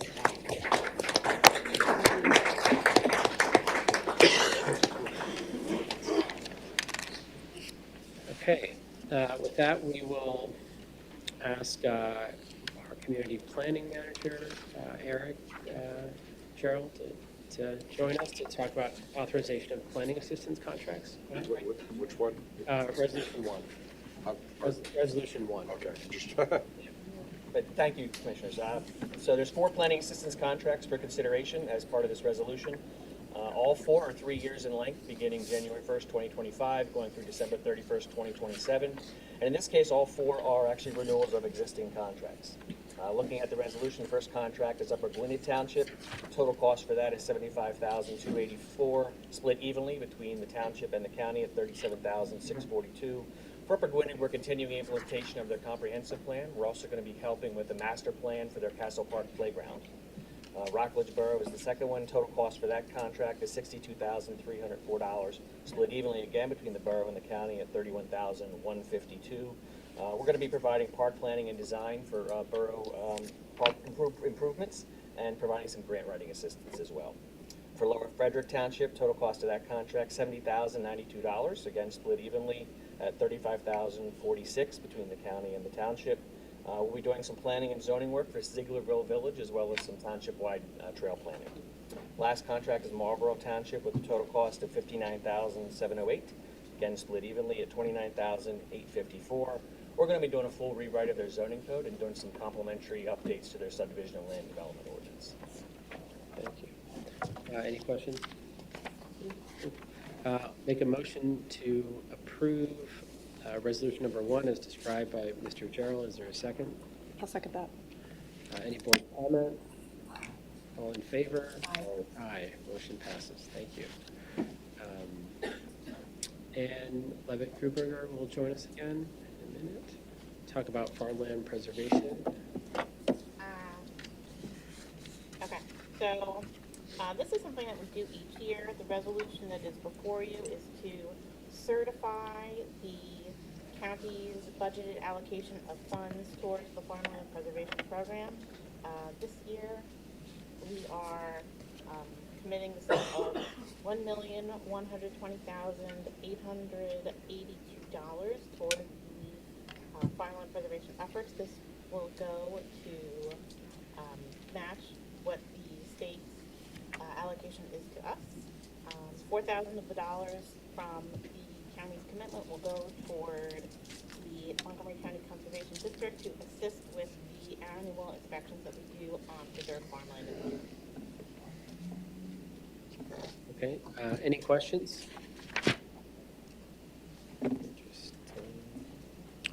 So I'll make a motion to approve resolution number 2 as described by Ms. Ann Levitt-Kruberger. Is there a second? Any board comment? So I guess I need to say who was seconded by. Seconded by Commissioner DeBello. All in favor? Aye. Aye. Motion passes.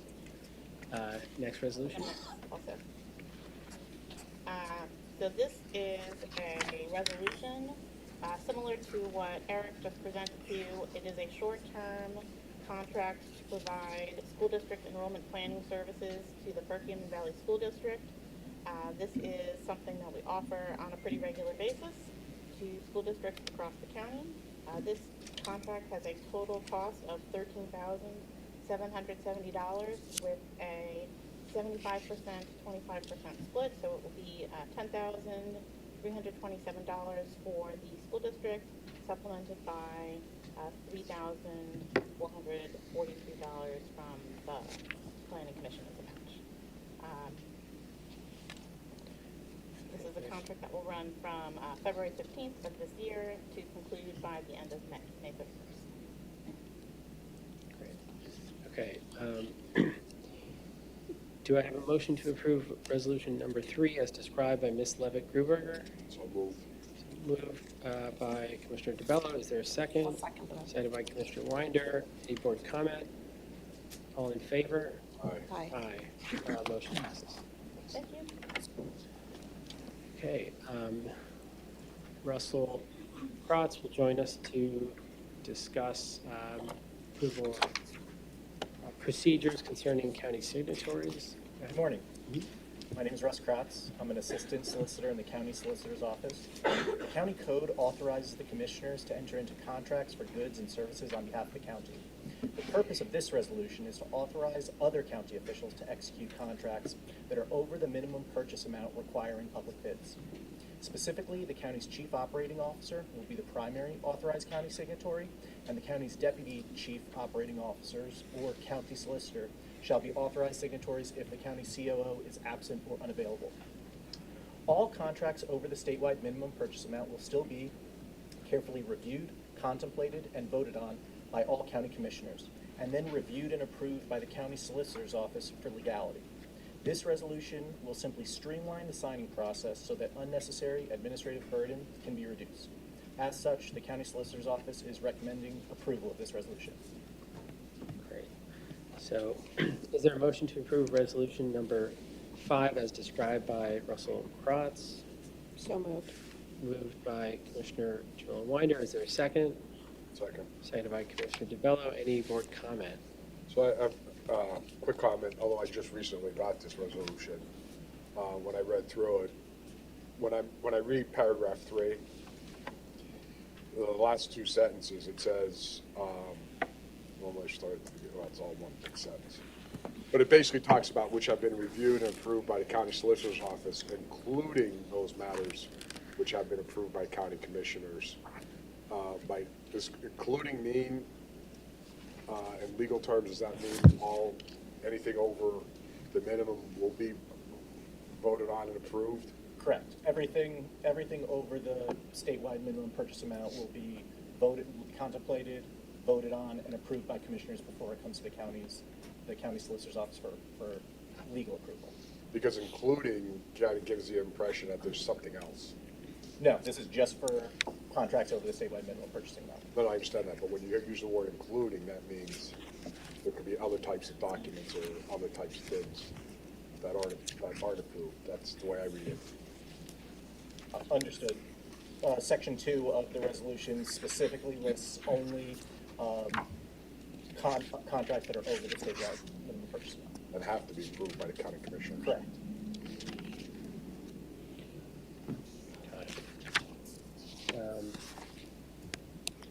Okay, so any other comment?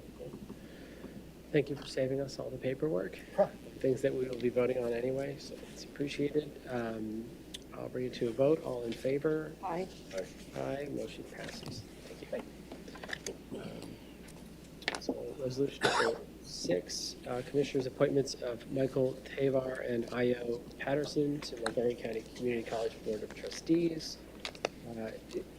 Is there a motion that Michael Tavar and Io Patterson be appointed as the Commissioners' representatives to the Montgomery County Board of Trustees, serving at the pleasure of the County Commissioners and in accordance with the current duly adopted bylaws? So moved. Motion made by Commissioner Winder. Is there a second? I'll second. Well, I guess I can't I second will- that. yeah. I will You changed second. it up on me. I will second that. Is there any board comment? I just have a quick comment. I didn't see any information regarding these two individuals until sometime yesterday. These positions are very important. These are positions that we're not reappointing, but we're actually adding. I don't know who they are.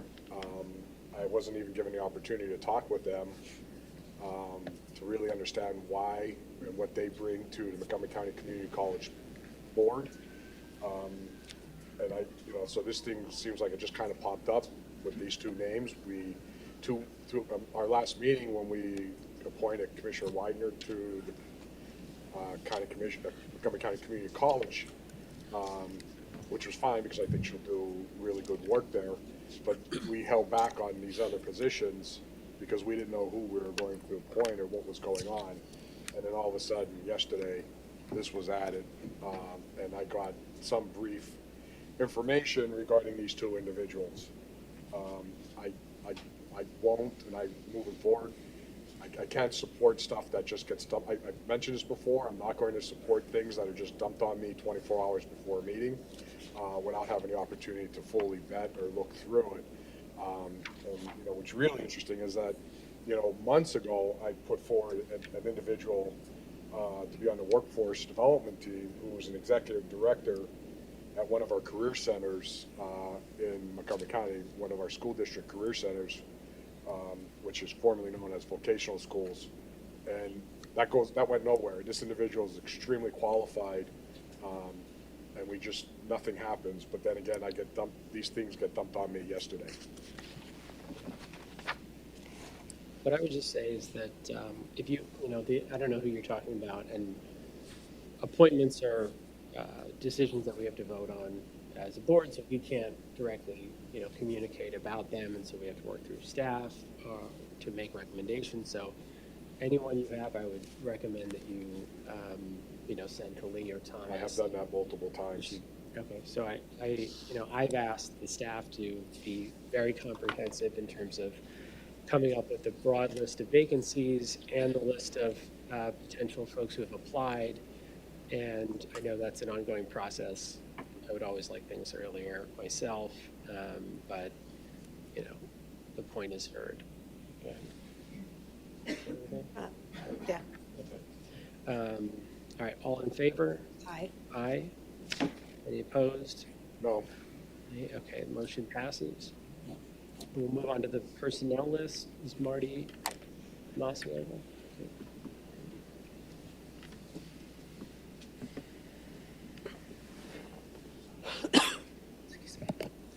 Morning, Commissioners. You should have in front of you the final copy of the Commissioners Department Personnel List. It's a 3-page document dated January 22nd, 2025, at a timestamp of 3:56. These transactions have been reviewed by management and are now presented for board consideration.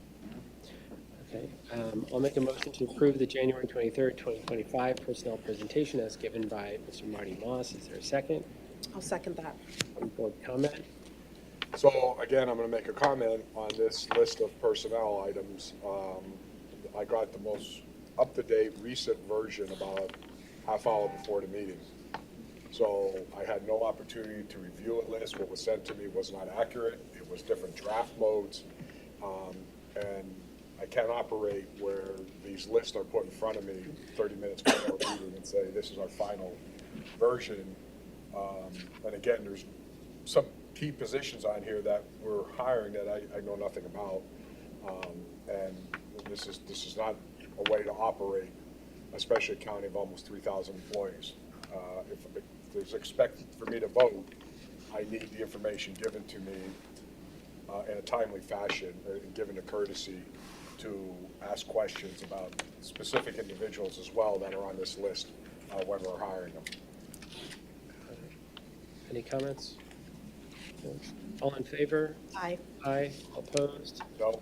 Okay, motion passes. Moving on to section I, the advertisement of bids and RFPs. Exhibit A. I'll make a motion to approve the advertisement of bids and RFPs for Montgomery County on attached Exhibit A. Is there a second? I'll second that. Seconded by Commissioner Winder. Is there any board comment? I will just comment on one point, RFP 3. It's an RFP on behalf of Drug and Alcohol Services and HHS for youth leadership, and we're looking for a qualified provider to coordinate a program called Teen Senate, which engages high school students in a leadership program to build skills through education, training, and development, and it's centered on student wellness.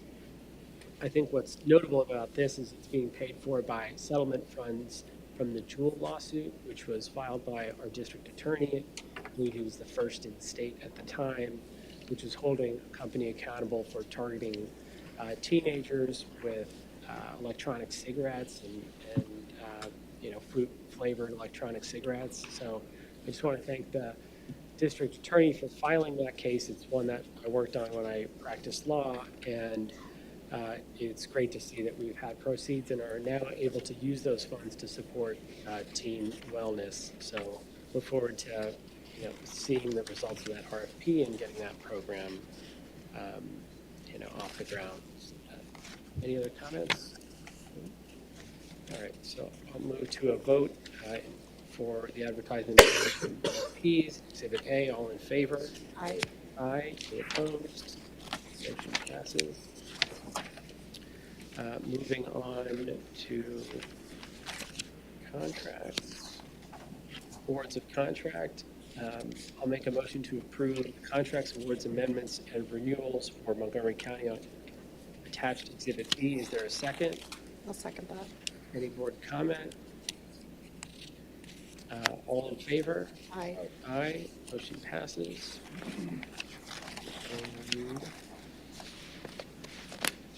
Section K, advertisement of bids, RFPs for the Southeast PA Regional Task Force. Exhibit C, I'll make a motion to approve contract awards, amendments, and renewals for Southeast PA Regional Task Force on attached Exhibit C. Is there a second? Seconded by Commissioner Tavello. Is there any board comment?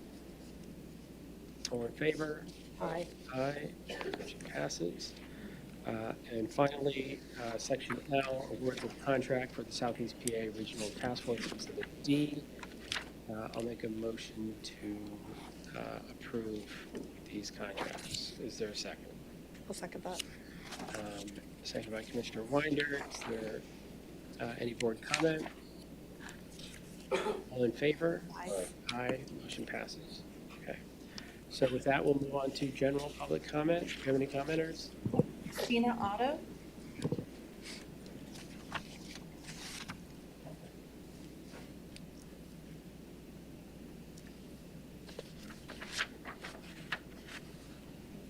Next, Joe Rooney.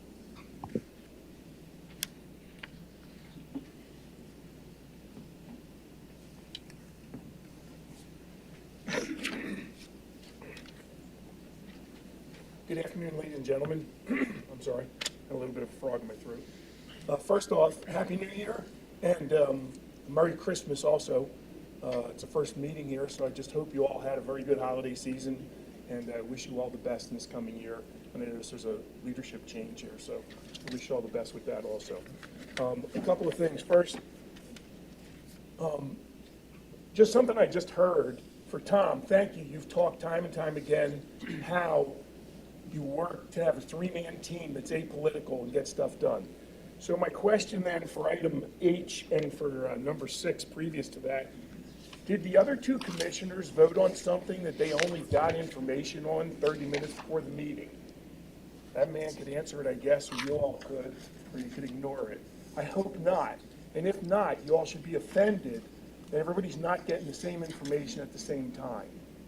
So either you don't know anything about the community college people any more than Tom does, or you're acting on information that wasn't shared for our whole board. And that is disrespectful to everybody in this county. You should be more upset than you seem to be. Tom has done an unbelievable job here of working and being honest and forthright and working together.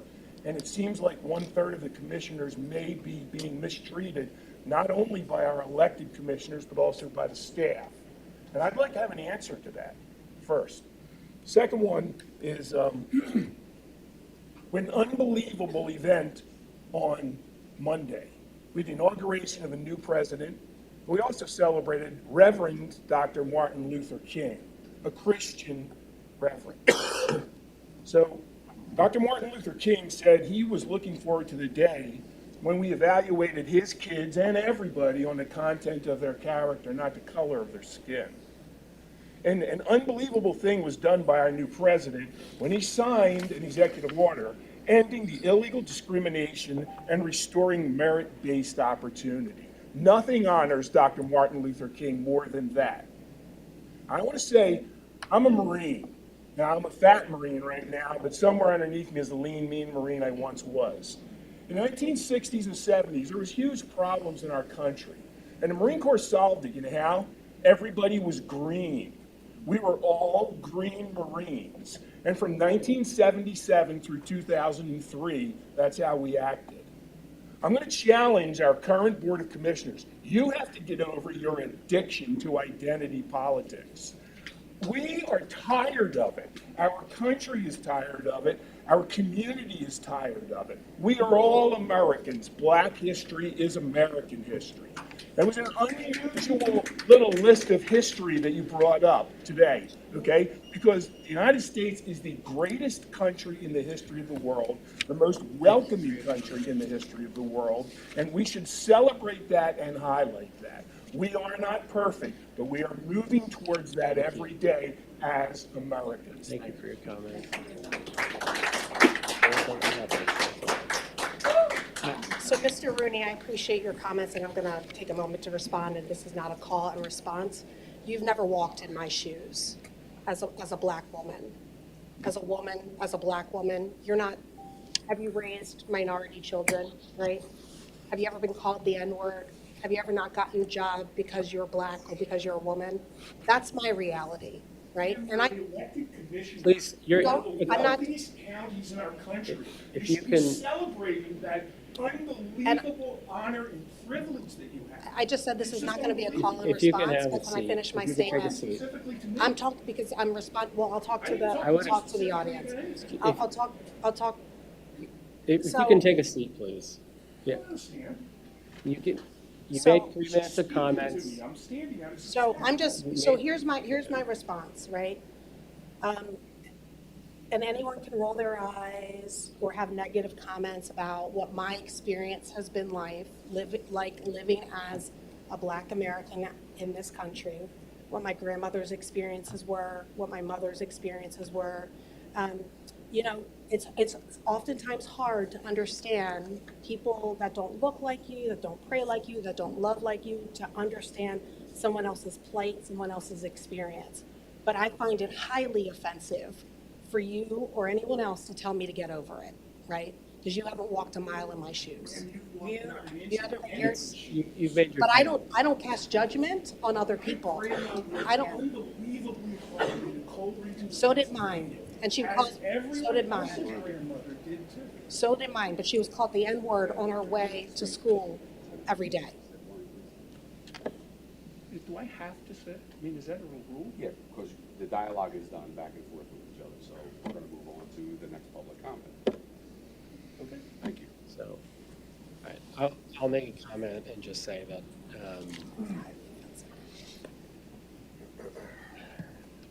I didn't even comment on the inauguration because there's so much to think about in regard to what is happening so rapidly. And my commitment first to the residents of the county is that we will be reviewing every single thing that comes out and how it affects our residents. And, there was a note made about Dr. King in some way of justifying the what's happening federally right now. And let me tell you, I don't think he would appreciate the fact that the Department of Justice was ordered not to enforce the civil rights laws, right, that he fought for and that were passed in the 1960s. So there's a lot of ways that his legacy is thrown around and really misused, but certainly the most basic concrete case, which is that we as a country fought to become the inclusive, welcoming place that was mentioned, and it took Black leaders in particular to fight for civil rights and fight for the rights of every individual to live up to their own promise and to be considered and treated equally. And that is not suddenly over. That there's a lot of work to do, and to bring that back home to Montgomery County is that we are committed to ensuring that everyone who works here, everyone who resides here, is treated fairly, is treated equally, regardless of who they are, where they come from. And we know that that doesn't just happen by itself. It requires a commitment.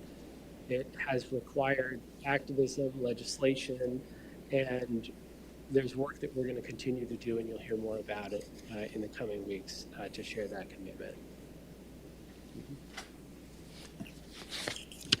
We have another commenter? Okay. So we have one public comment here. Okay. Go ahead. That was a mistake. It was an honest mistake. Almost 2 hours of a mistake. You may not yell out from your seat. You may not yell out from your seat.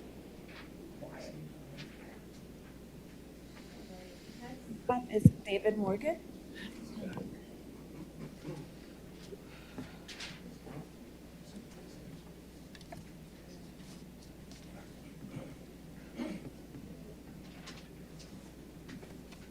David Morgan of Ambler.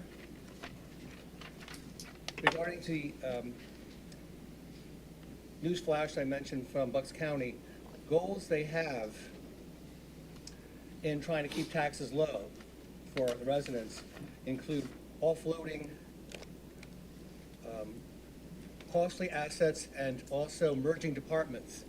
And we had in the last meeting, the salary board, many appointees, and they were not, as according to Mr. DeBello's comments, they were not fully explained what these positions were. Something like 5 solicitor positions, and when I see Mr. Fields come in, he seems not to be overburdened, not taking too many drinks of water from long lectures about law, that we would need 5 more solicitors. I remember one time the county had about 35 solicitors to be consulted in the fall, mentioned in the minutes. So I wonder if we should be spending so much, and also for the DEI positions mentioned in the last salary board. So these costs affect our overall taxes, and I'd like to have us keep in mind how Bucks County kept theirs at 0 last year and 0 2 years ago, and only 6% in the last 3 years. Also, related to have enough notice, the agenda doesn't appear on the website until about 24 hours before. And when I saw the last agenda, it was saying the ordinance, authorization for issuance of general bond obligations. Does not mention Mr. Dortone's name nor the 2 guests that were here at the meeting.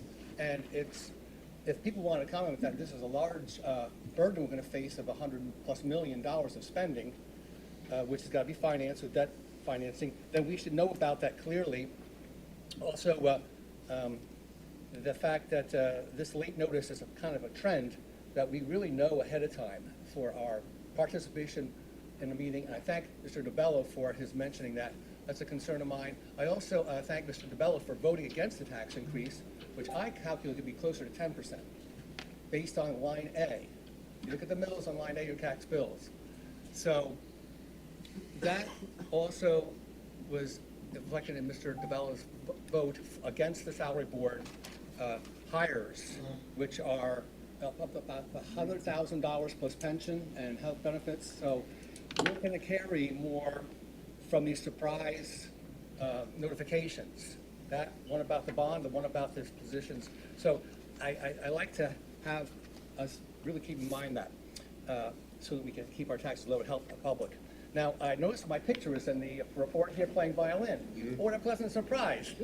I'm glad the bow's still on the string. I didn't have a big error there. This was for Mother's Day, because mothers are so important. And I know I have a heart for the unborn children. As you know, we want to keep them included in our considerations. And I think the county can do so much with adoption emphasis. Thank you for your All three of you met adoption. Courthouse meeting in Thank you. November, that was really good. Saw a picture on the front page of the reporter. And Appreciate your comment. Council Thank Malas. you. And how about that? Thank you. Well, thank you very much. Tony Patrick. Go ahead.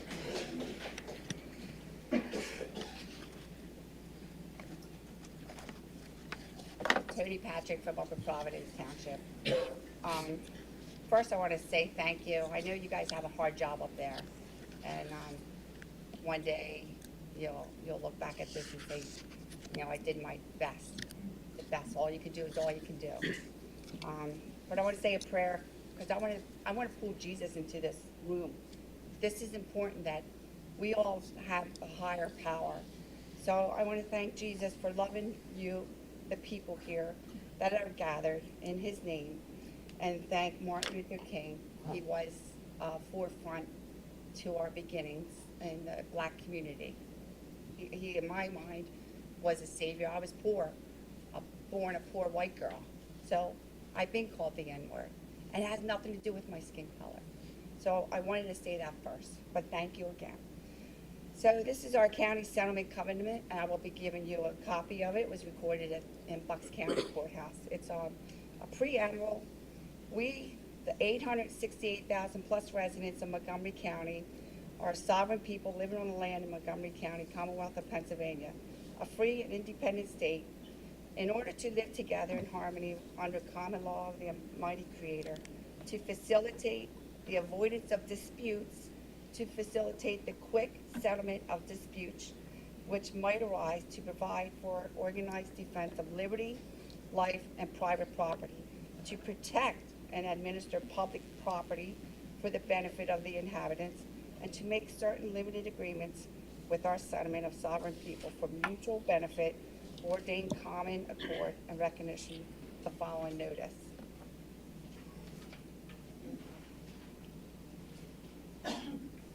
Hi, my name is Rita Who- Seville. Wait, I'm who's from next? Is there a list? Yes, Rita Seville. Can you state where your township, Douglas. Douglas Township? Thank you. Notice, date October 30th, 2024. Comes now, inhabitants of the Montgomery County, by absolute writ of habeas and with absolute resolve revoke all corporate authority. And with absolute resolve rebut all corporate authority. County Settlement Covenant in Montgomery County. Original Assembly and Library of Records on date August 20th, 2024. Gives this county settlement announcement. Montgomery County Settlement Covenant, and in harmony with all 60-70 counties we find. Sharon Hilferty. Sharon Hilferty, Upper Providence. Article 1, by Almighty God granting us freedom by unanimous decree, the local people in the local peaceable lawful assembly in the settlement covenant in the Commonwealth of Pennsylvania, a free and independent state, a member with other free independent states also known as the Republic for the United States of America, set forth the following affirmations. Section 1, local people in... Excuse me. Okay. How does this pertain to the county? County does, County no, the business. county business. What is before this board? It's It has to be germane to what, the business that is presented to this board. Please continue, Sharon. Uh, Just, can you answer that question? I don't fully understand how this is relevant to the business of that. This is a county settlement covenant Can you explain what under that, the Republic of the United States of America. do you know what that is? I'm not sure how this pertains to the county. She does. No. You do know. What is it? It's our settlement that we are taking the county back from your corporation that's sprung back to the republic that was made in 1871. What, are we going back that far, to 1871? So just keep I- in mind, it's a public comment, and you gotta listen to this. And we have guidelines So I actually for don't- public comment, and it has, So I actually, think you mind if I answer? I don't think we have authority to dissolve the county and give it to whatever I'm not saying. this is. You might have to go to the state legislature for that. Just let them read it.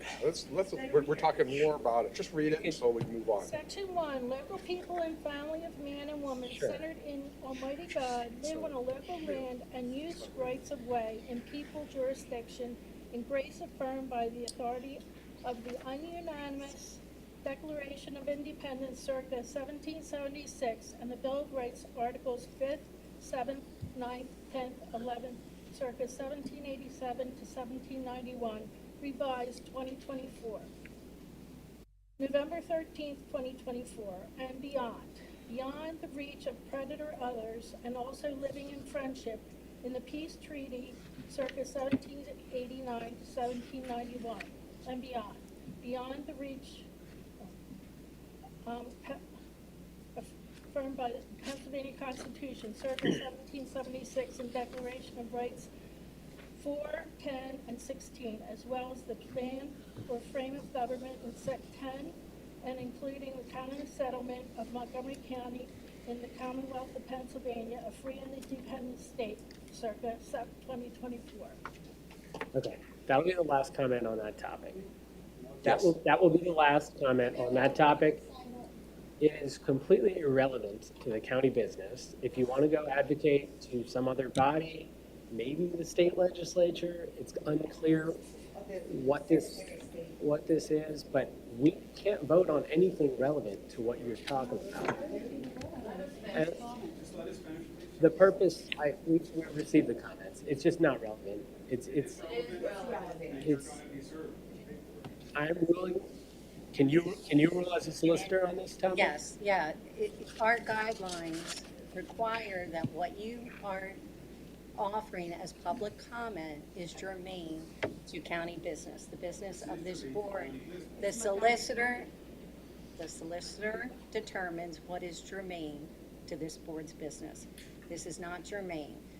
If you would like, you can have your comments emailed to our board secretary, or you can hand them to her now.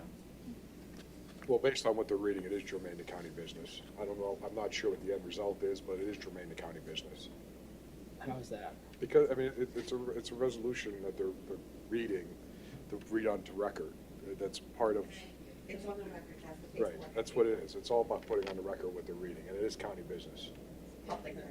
So it's, Is the desire to put something on a record relevant to whether it's germane or not? No, I mean, There's no- if you could say anything, that's on the record. For county resident. germane to county business is very subjective. It's So what they're referring to is subjective, in your opinion, and has nothing to do with, I mean, I understand now what they're talking about, and it is germane to county business. What we would do in the future, I don't know. I'm not making a decision one way or the other, but it is germane to county business. So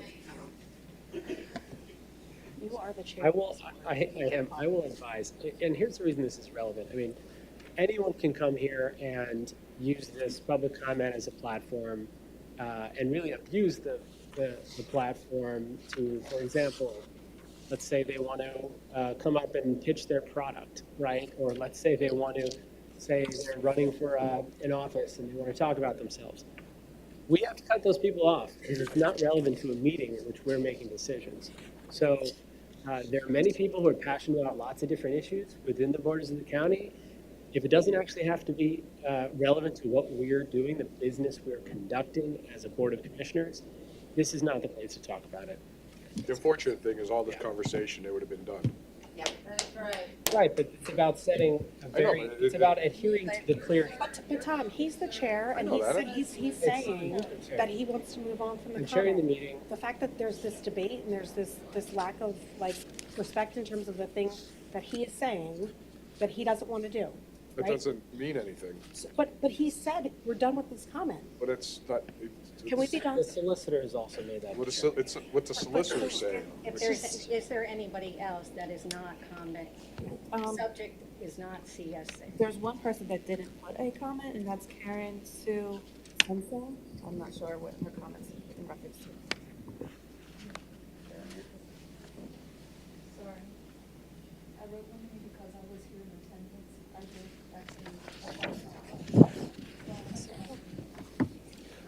And that's the last. All right, so that's the last comment on that topic. And again, you can advocate for the issue that you're talking about in many, many different forums publicly.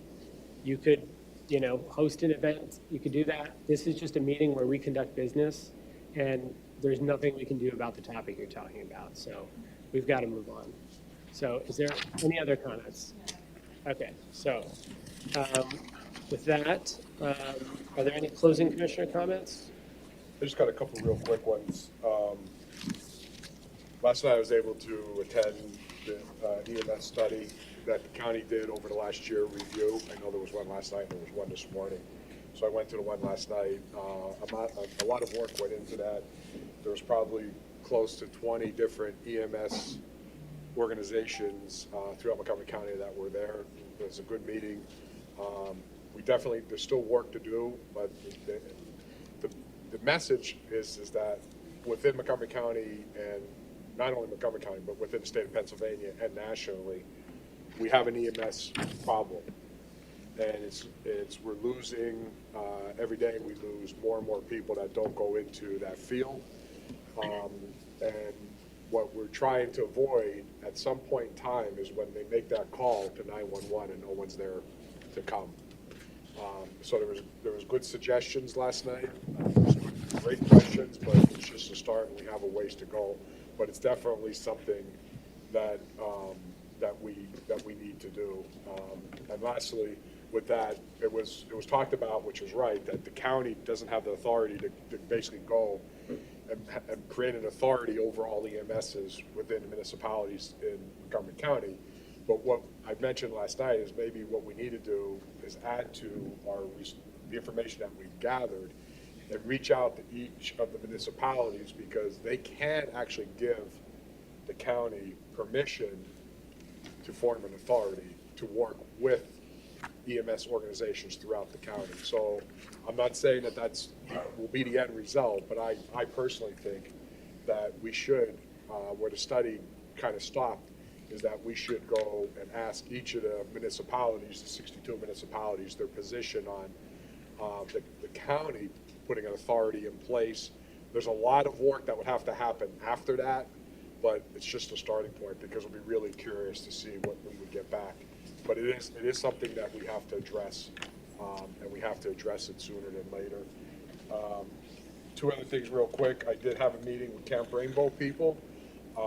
I've mentioned this multiple times. I think that we have some ARPA money that we could utilize. For those that are familiar with Camp Rainbow or not familiar with Camp Rainbow, it is property owned by the county that is used by a group that provides a summer camp to the less fortunate kids in Montgomery County. I think a lot of people went there. It's definitely a service that we provide. Working with this organization, it's something, the camp is in dire need of renovations, but we spend a lot of money here in Montgomery County, as Mr. Moyer points out. But this is something that I think that as commissioners, we really, really need to harness and work out there and put this facility back to the state that it needs to be in to provide this environment for these less unfortunate kids that come from more of our depressed areas in Montgomery County, where parents don't have the ability to send them to camp through the summer. And then lastly, I noticed that we added a flag behind me. Not really sure why, but I'm assuming that we just ran out of time to add the veterans flag, the EMS flag, the police flag, all those other flags, if we're going to represent a group, we should be representing, I've said this last year, if we're representing groups, we should represent all groups. Not sure why there's just one here. Was not aware of it until I came and sat down. I don't have an issue with the flag, don't get me wrong, but if we're representing a group, we should make sure that we represent all the groups that have done, and one of the things I've said numerous times, that gets the least amount of our respect as veterans, and that's the flag that should be behind us, because if it wasn't for our veterans, no flags would be here. Keep that in mind. So I just want to put that out there. No, absolutely. And look, Commissioner Weiner and I raised the veterans flag. I think you were at a Trump rally event when that was happening, but we were very proud That's to not be what there. I'm talking about. I'm talking about one raise flag that behind me. Right, but I wouldn't imply that we haven't supported I didn't veterans say who that. raised that flag. We've done that. I didn't say that. But go ahead. And if, I didn't say that, and I didn't imply that. All I'm saying is that if we're going to put one flag behind me, that we should be representing all the group flags. then let's order a flag. Let's order a veterans flag, because no one on this board does not support our veterans. So my closing comments are a couple of things. Appreciate everybody coming to be here. Recognize that, with the changing of the guard, the tensions are certainly high. And depending on your own experiences, you might be more affected than others. But what I would say is, Mr. Chairman, I would ask, when we ushered in a new administration in 2024, I set a standard for how people would behave coming into our boardroom. And I would continue to advocate to make sure that we all, including us as commissioners, behave in a manner that is thoughtful, respectful, even when we don't agree.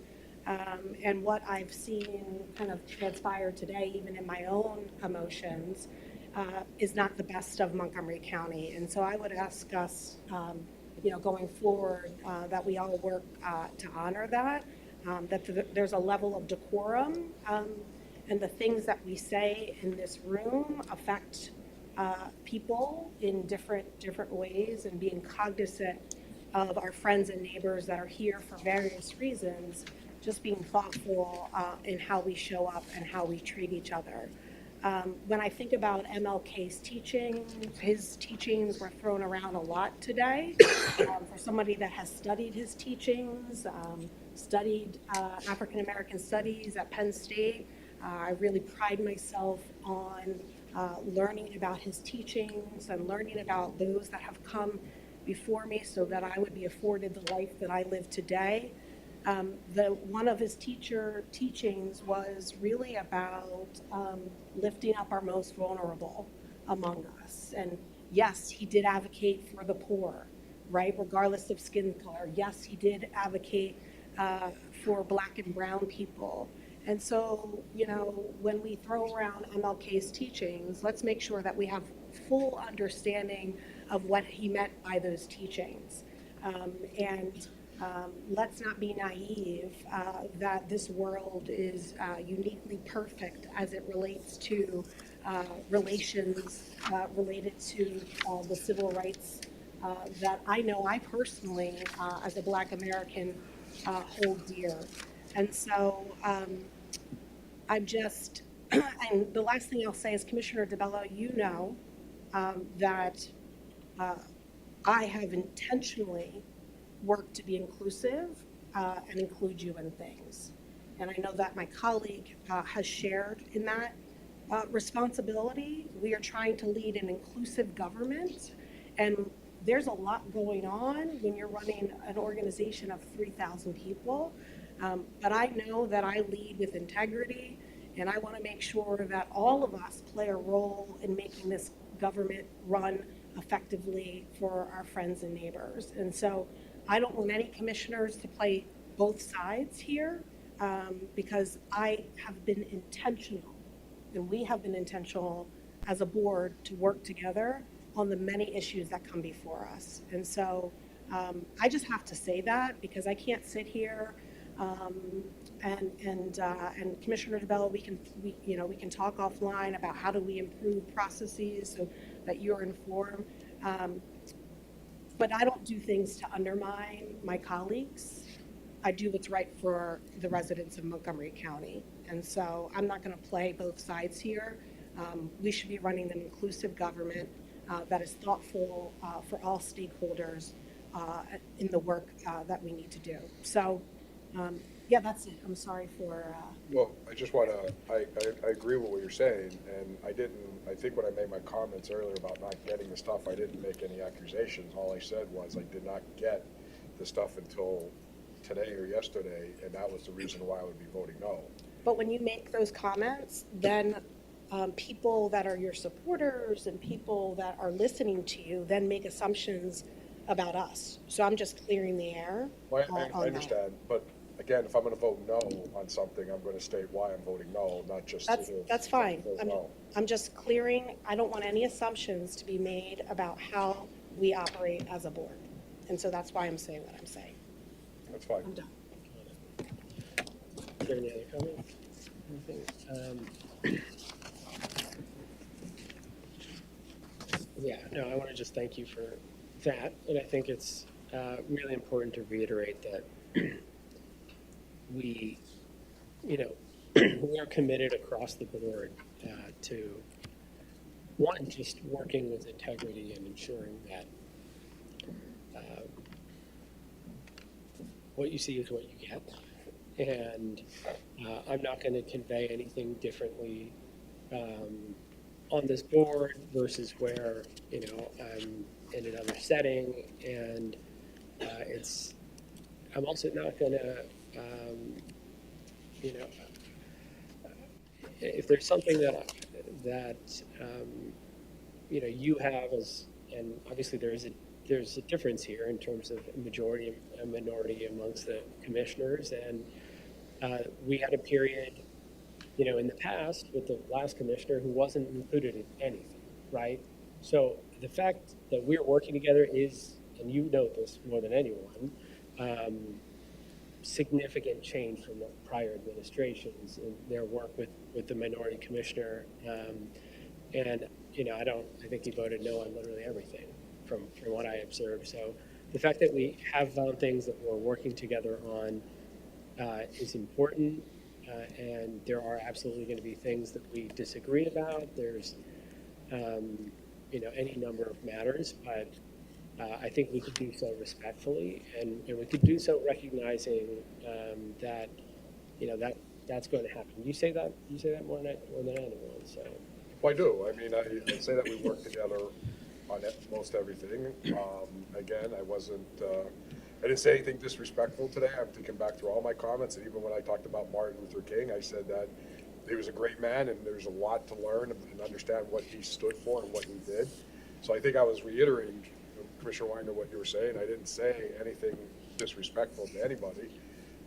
I just pointed out there's two areas that I voted no, and I will always, state the reasons why I'm voting no.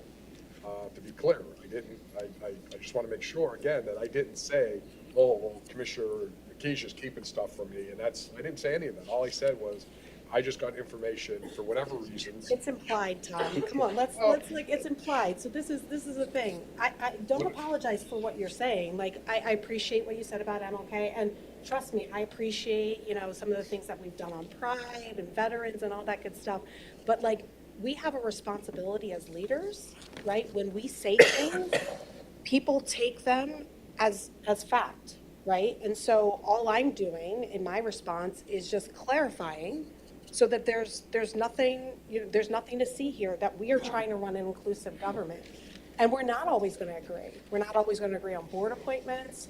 We're not always going to agree on, DEI efforts, right? And we can talk about that and be respectful of each other's opinion. But like, I also have a responsibility if something is said, right? And my experience is different, that's all I'm doing. Well, so everybody that knows me or doesn't know me moving forward, I never imply anything. I will sit here and be very specific on something that I feel I need to bring up. And if I want to apply something, I don't do it subliminally. I would come right out and say that this didn't happen because, or they didn't. I didn't say any of that. But believe me when I tell you, and I hold back a lot because I don't apply nothing. But I guarantee you moving forward, I don't apply. So if I'm going to say something, I say it. So there's never any subliminal messages, or I'm not applying anything. I will just state the facts of why I'm not supporting something, and I move on. All right. Are we done with this? Okay. I'm going to make one reminder, which is very important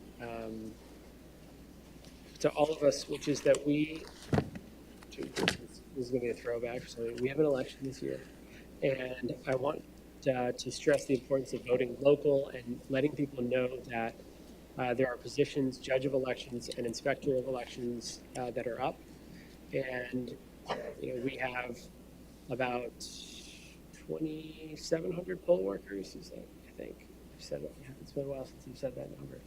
It's up there. Yes, and all are essential to doing the work, making sure that people can cast their ballots successfully across our 436 precincts in the county. And there are a number of positions open: judge of elections, inspector of elections, and the petition circulation and filing period for the upcoming primary will be February 18th to March 11th.